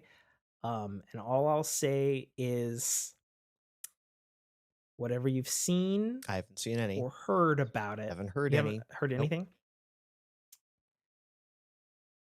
I think the back of the box quote says something like, a girl is pulled into an advanced simulation and it spirals out of control from there. And all I'll say about that to intrigue people is the premise is not the premise. Okay. And watch the episodes and go from there. Okay. And I was like, okay. It's very cool. The special effects are really neat. There's this interesting juxtaposition between the main character, who's played by can't think of her name. All I can think of is Hit Girl from the Kick-Ass films. Oh, Chloe Grace Moretz. But she's the main character. And then her brother. That name I have on the top of my head, not LeVar friggin' Burton. How? Like, how do you have, like, her name has like three names in it? That's so stupid. It's got a serial killer name. Yeah. That's like some asshole with 4 names. Shush. I have 4 names. I dead-eyed into the camera right there. Yeah, and you froze too. It was freaking hilarious. Yeah, and her brother is some actor. He was the boyfriend in the 4th Transformers film, having the somewhat inappropriate relationship with Mark Wahlberg's daughter. But anyway, they're like backwater hicks or something. It takes place in 2030. And so they have like southern twang accents and stuff, and then that's juxtaposed to this like hyper futuristic London that looks like season 5 of Westworld. Okay. Is the best way I can put it. I was like, a lot of the designs and stuff, I was like, did they pull designers from that show? Like, in fact, the Westworld subreddit was like, hey, are we getting season 5, or is this season 5 of Westworld? What's happening? Fair. Like, what's going on? But yeah, it's really good. Unfortunately, the music is not done by Raymond Djawadi from Westworld and Game of Thrones and all that sort of stuff. However, the dude who does compose is kicking ass because the music is really good. I was quite surprised. It's very fresh. Okay. That was the thing that kept coming to my mind. I was like, ooh, I like it. Ooh, I like it. My only complaint about this show is the sound mix is stupid. Okay. Like, it's mixed like super well, but the bass is so fucking high. Okay. Like, I like cranked the bass down on my surround sound and I was like, that's as low as it goes. And I feel like we're fucking in an IMAX or some shit. Like, it's so stupid. And then the second episode, totally different mix. And I was like, God damn it, TV. Why can't you just have consistent sound mixes? This Mark Corvin, I believe, is the composer. Yeah, he does a really good job. I'm gonna have to dig into him because I already want the soundtrack. Hey, he did the So soundtrack for the Black Phone, ironically enough. no shit, really? Composer and music No by, yeah. way. No way. That's so funny because the music was super unremarkable in the movie.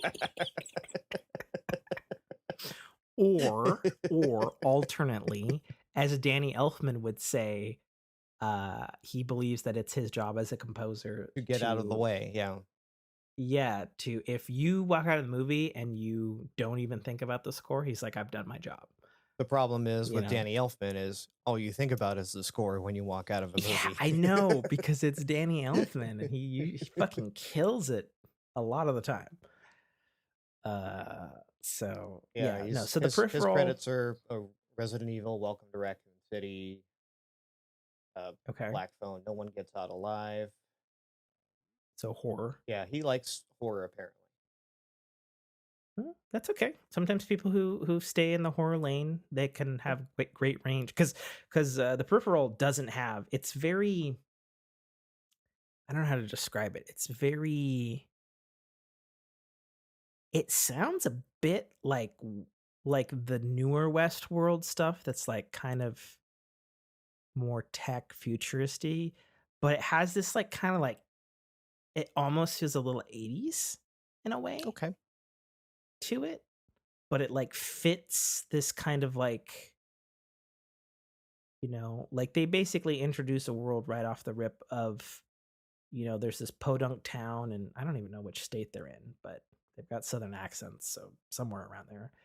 And it's like everything's like broken down and stuff, but then there's like the stuff that's like it's 2030, and it's like the lead girl, I don't even know her character name.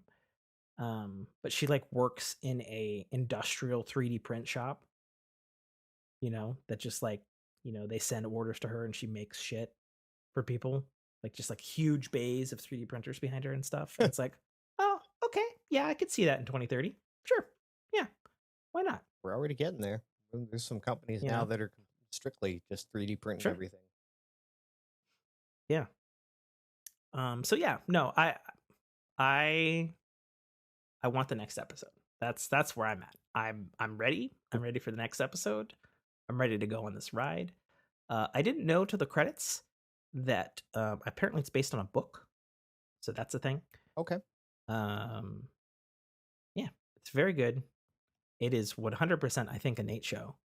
Given how we've talked about we've Yes. talked about Westworld, you're gonna I've you're already gonna been you're intrigued gonna by dig it it. before you even brought it up, which is why you're like, I'm watching a show that you might like, and it's The Peripheral. Yeah, it's very good. So I'd highly recommend it to anybody who likes Westworld. Um, and I was trying to think of what other show it's like, and the only other thing I could think of is maybe there's a little bit of Netflix's Dark in it. Like it's got a little bit of that dark future creepy Hmm. to Okay. it. Just a little, not like a horror, but just Okay. like, oh, cool, sci-fi future. Oh, I don't know. That might make me uncomfortable if that actually existed. Kind of thing. So yeah, Okay. big fan of I'll that. probably be caught up by the time we do another episode Yes, please do. because I'm only Please do. two back, right? And what's the Yeah, release? it's Friday. Fridays. Okay. hmm it's Fridays because Lord of the Rings is over, so this took its Amazon slot, so to speak. Cool. Well, now that I'm not waiting every Um, every week for She-Hulk. sure. Did you want to talk about that Not really. to cap off the show? I No. mean, it's well, I mean, yeah. Did you I enjoy enjoyed the series. I really did. what? I hated the But did last. you enjoy I hated the finale you, for every reason that I should you have liked really? it. Okay. Okay. Right? Interesting. To each his own. Like it was everything I expected from the show, and I didn't like it because of that. Like, I don't know. Interesting. So, The fourth at wall what break point? and Kevin was hilarious. But you didn't like it, though. It was funny, but you didn't like it? Yeah, because basically after that, when Interesting. she went back to her now rewritten, it was just like, "Yep, we rewrote this Mhm. and we're good." And I'm like, "No, no, Well, let me ask you this. If that had happened in Deadpool 3, would you have been okay with it? no, No? no." Okay. Fair enough. Interesting. So it was too much fourth wall. No, the fourth wall was fine. It was too much. You just watched 9 episodes and we said, "Fuck you." They meant nothing in the finale. I don't know if they meant nothing, but some of it meant nothing. A lot of it meant nothing. That's what I didn't like. Yeah, that's what I didn't like. It's hard to tell exactly what meant nothing and what didn't mean nothing. Sure. That's what I'd say. So, I, for one, thoroughly enjoyed that ridiculousness. That I did enjoy. And it's again, Um, like I still I will say the series overall was enjoyable. I just hated I hated the last 10 minutes of the finale. okay, okay. I I enjoyed that they actively acknowledged, uh, like, a lot of the Marvel fandom's Mhm. complaints. And more surprising is the fact that this was shot, like, well over a year ago. Mhm. And so I was just like, "Man, that is some very fucking cognizant of what your audience is aware Right. of or what they will be aware of." Like, ha good prediction, Right. because if it was wrong, that wouldn't have worked. Like, That was that's, a dice roll. Yeah. yeah. I'm happy with the dice roll. Um, I do agree that there's another show. It's actually on DC, the Peacemaker show, Mhm.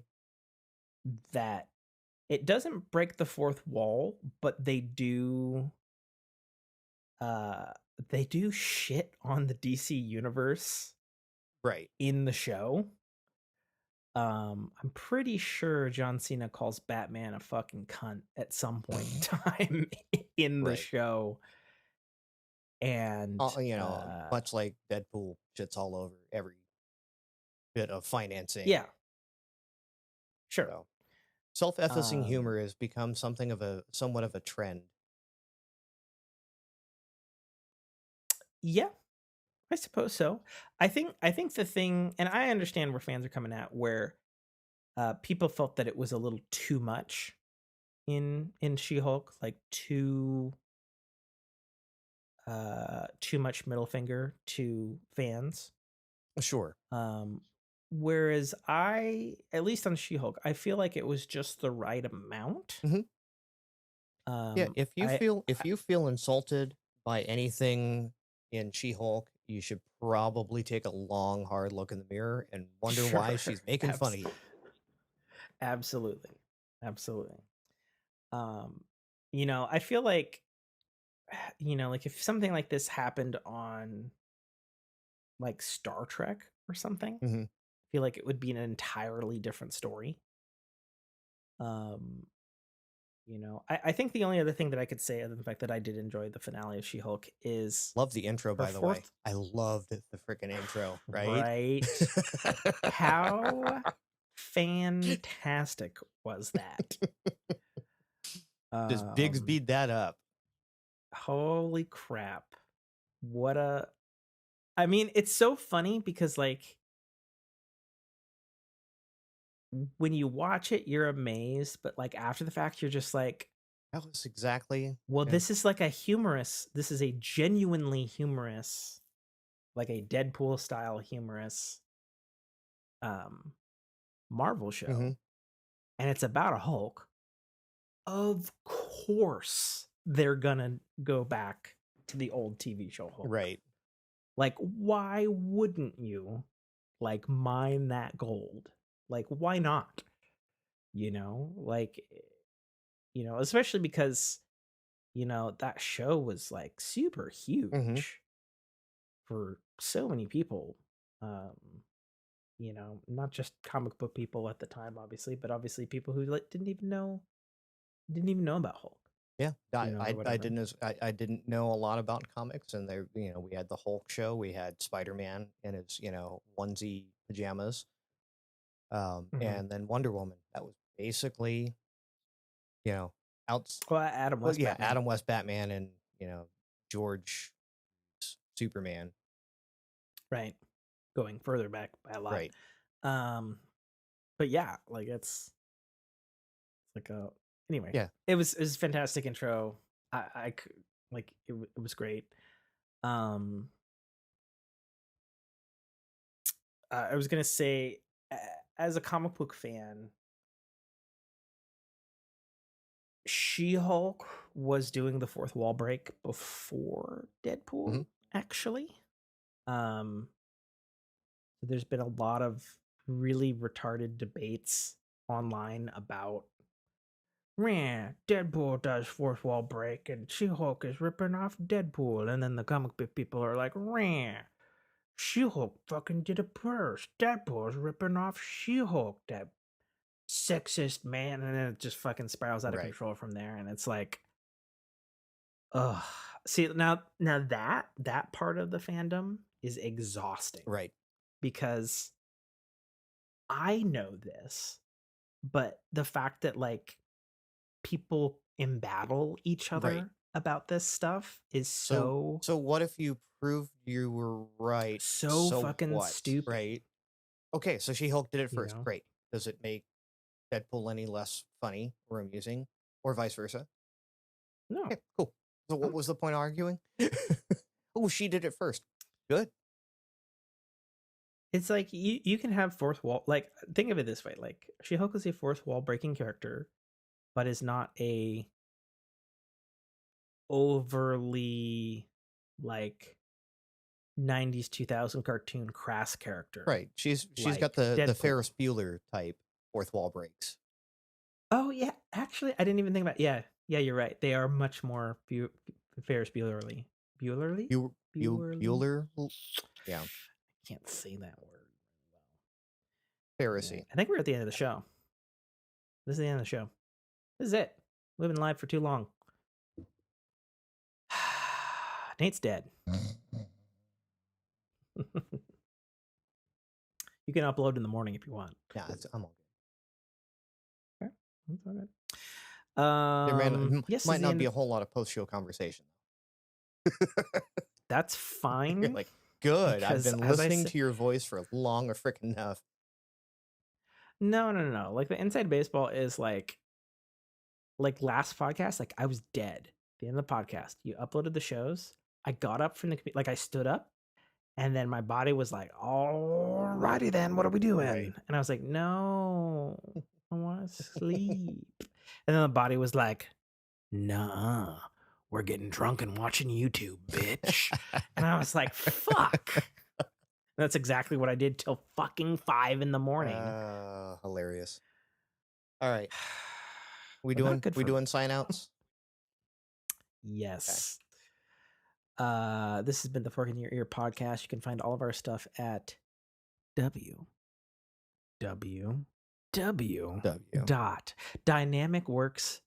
www.dynamicworksproductions.com. You can join us, Fork Fam, in the Discord. Links are at the website, or you can find links on Twitter through my official Twitter, Tim_T. Yeah, that's simple. And Tim then underscore T. Lucky bugger. you know what's funny? Like I was just thinking because it was like I've explained before on the show about how it's like a weird thing back in the old Xbox day you couldn't have a space between your Hmm. name. That it was so fortuitous for me to grab Tim T on Xbox and then Tim T on Twitter because I signed up early when you could get Hmm. usernames for things and you don't have to have a I can't say that word. See, you can't say it either. Shut the fuck up. Superfluous. Superfluous. Superfluous. Yeah. That's a hard one. Superfluous. I can't even do it twice. You know what word I'm trying to say, audience. God damn it. Yeah, superfluous. Oh, there we go. I said it. Now I said it. It's over. We're moving on. I forgot why I was saying the word. Usernames. A dumb amount of usernames. Yes. You didn't need superfluous characters.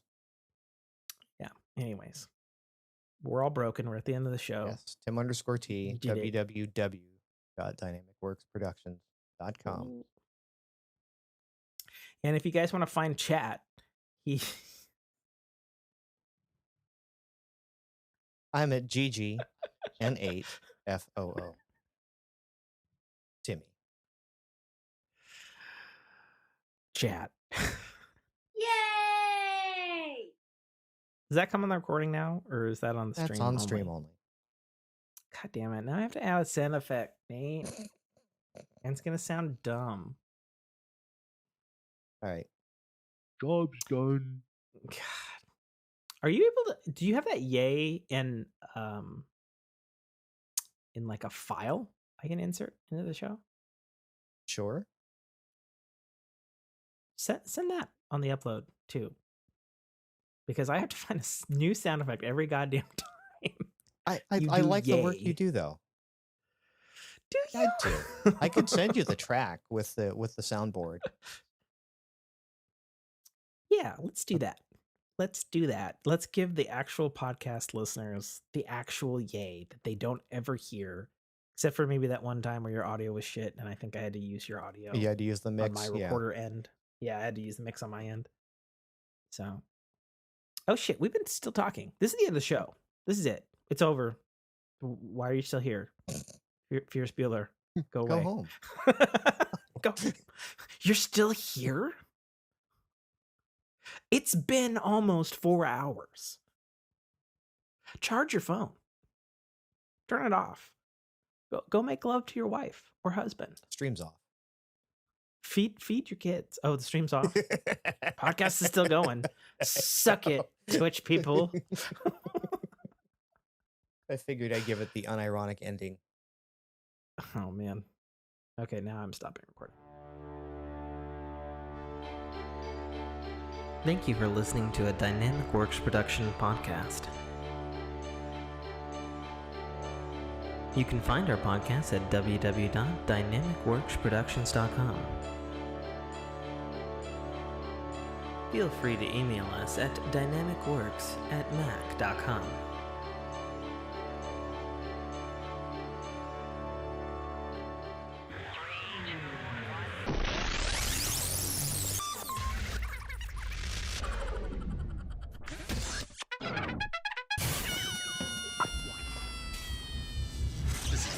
The voice of Guybrush Threepwood, and you're listening to a Dynamic Works production podcast. The Citadel, Arrival, is the first installment in a series of epic science fiction short stories reminiscent of the Pulp Fiction style. It's a fast-paced story that will take you through twists and turns that you will not expect, until they are thrust upon you with all the force, excitement, and chaos of a plasma cannon blast. The story follows Katarl, a nobody cog in the working wheels of a futuristic society run completely by Megacorp, a corporation that carefully runs and manages the lives of the people living under its sphere of power. On one of Katarl's few and far between days off from work, an outing he had hoped would be fun and relaxing turns into an explosive adventure that drags him kicking and screaming into situations and challenges that will make him question every aspect of his life. Watch this colorful tapestry unfurl as Katarl and his newfound allies find their way through this classic, yet oddly surprising tale of good and evil, where nothing is quite what it appears to be. That's The Citadel, Arrival, by author Tim K. Trotter, available right now on Amazon Kindle Store and iTunes iBookstore for only $2.99. Go. Okay. All right, let me set the scene. Did you update your titles? So what do I need to do? Go into your stream manager. Okay. Do I need to do that before you go? Before I go, yes.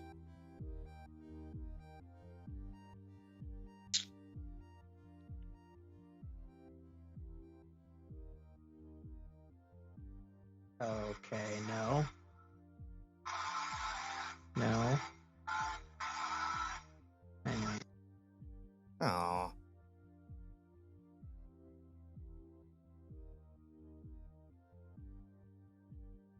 Creator dashboard? Yes. Stream manager? Yes. And pop up. You should have stream info. Edit stream info. Preview. I'm in offline.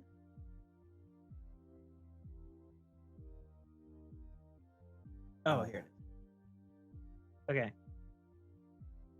Oh, the go live notification. Mm-hmm. There it is. Okay. So I should probably just change it to a basic bitch. Went live. Yeah, or I mean, you can keep the titles. Just remember to change it when you do one of your normal streams. And then, of course, you have your game and category and all that stuff in that same page, right? Yeah.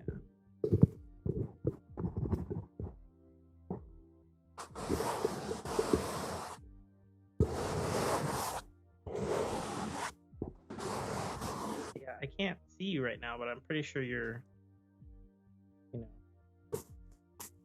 doing that shit.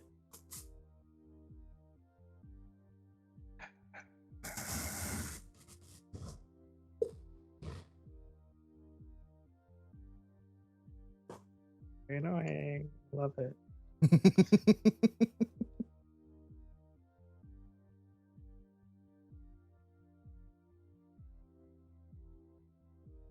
And this is all going in the outtakes folder.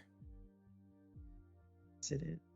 Okay. I'm cleaned up per the other conversation, right? You said I was kind of fuzzy. I'm still fuzzy. I know. Yes. There's a touch.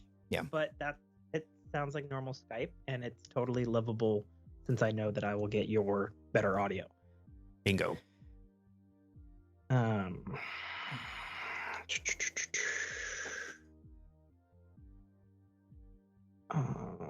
Right. The neck of the shirt is all stretched out because my child tried to climb into it. Which then, promptly choked me out. Okay, I've edited the stream info. Okay. I'm ready for you to begin stream. All right, let me scroll up Might there. be doing a bit of that. I had a taco bowl that went down the wrong pipe. And the first thing I reached for was orange juice, and that also went down the wrong pipe. Okay, we should be live. I'm waiting for my go live. Did you tweeter or anything like that out? Tweeter? Twitter. I mean, it should auto tweet. Does it? Yeah. It auto tweets at least my Twitter. I'll send one to the fork. Yeah, that's the one it should auto tweeter to. True, but if I'm going live, not always to You fork. are correct. Yeah. You are correct. That's fine. I'll just grab. I haven't even gotten a go live. I've got it on mine.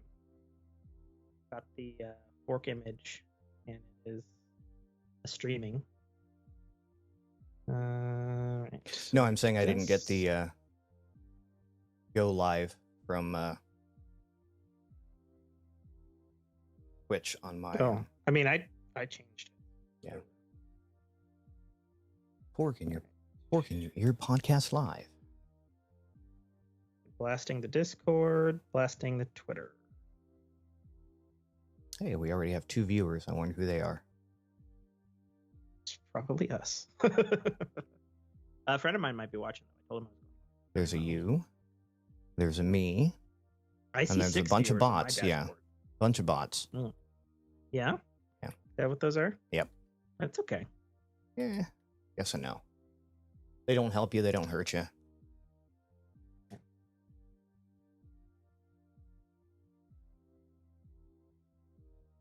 Tweeters.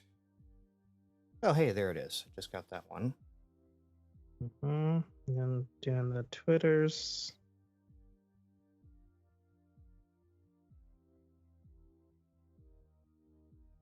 Fork pod. Get fork pod. Sorry. Yep. Okay, blasting it on Twitter now. Blasted. Okay. Hi, effing fantasy. Hi, effing fantasy? Did I say that somewhere? Your pinned tweet. I change it from time. Retweet. Okay. Oh, I need to do a pop out for this. That's right. I need to do. Yeah, I have you on my laptop at this point. Yeah, I'd just like to have the little. Okay, and then before we do actual live, hold on. Let me get a quick. I'm gonna do one for me. Yeah, are we mic check non-inverted over there on the stream? You want me to do a mic check? Nope. Hold on. It helps if I actually have my volume up. Mm. Mic check. Mic check. Here's mine. And then give me one. Mic check 1 2 3 1 2 3 1 2 and 3. Mic check 1 2 3 1 2 3 1. Cool. Okay. Yeah, I cut you early. That's enough.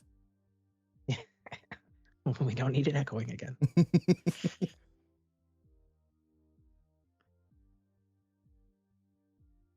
Are we not inverted on the cams? Oh, we're inverted on. I'm always inverted on the cam. I don't care that much to fix it. But on the stream. Yeah, whatever you see on stream is basically your hold up that can. Hold on a sec. Yeah, you're fine.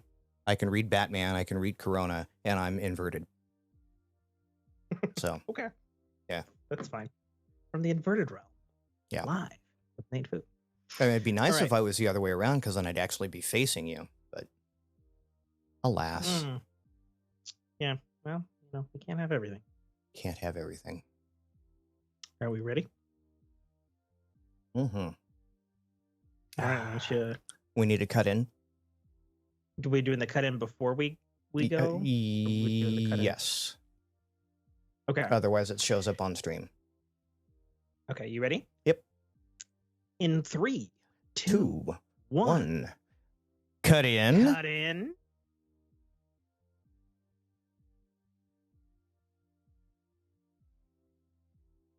And I'm going to have to unmute those sources as soon as I switch.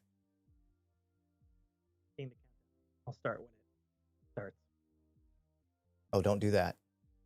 Don't do that? Me or you? Gaming stuff. Cool. We have. Can we? I think. Can we do a quick bio? Quick bio? Yeah. Oh, sure. Let's do a quick bio, and then we'll wrap up post haste. Cool. In 30 minutes. 30 minutes. 30 minutes. Yeah. No, you still awake? We still got 2 topics to go. Well, we will just have to power through. All right. Break screen. Oh, let's do a cutout. Yeah. For the me. Yep. 3, 2, 1. Cut out. Cut out? Okay. I'll be right back. Cool.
What the fuck?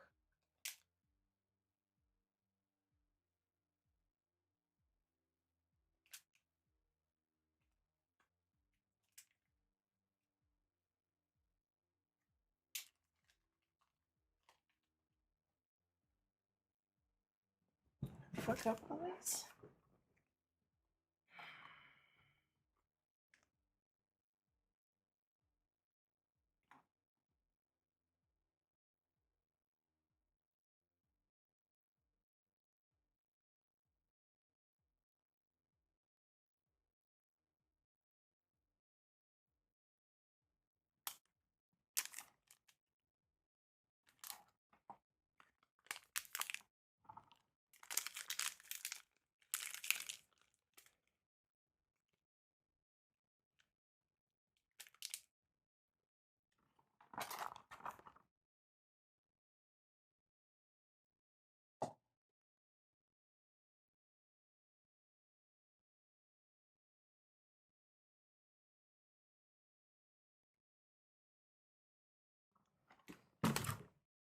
What were you playing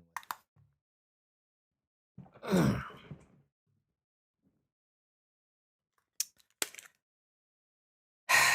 I'm mad. You're mad? I'm very mad. Why are you? Yeah. Let's get back to the show. Okay. Talk about it. Hey. All right. 3, 2, 1. Cut in. Cut in. There we are. Cool. And we're back. And we're back.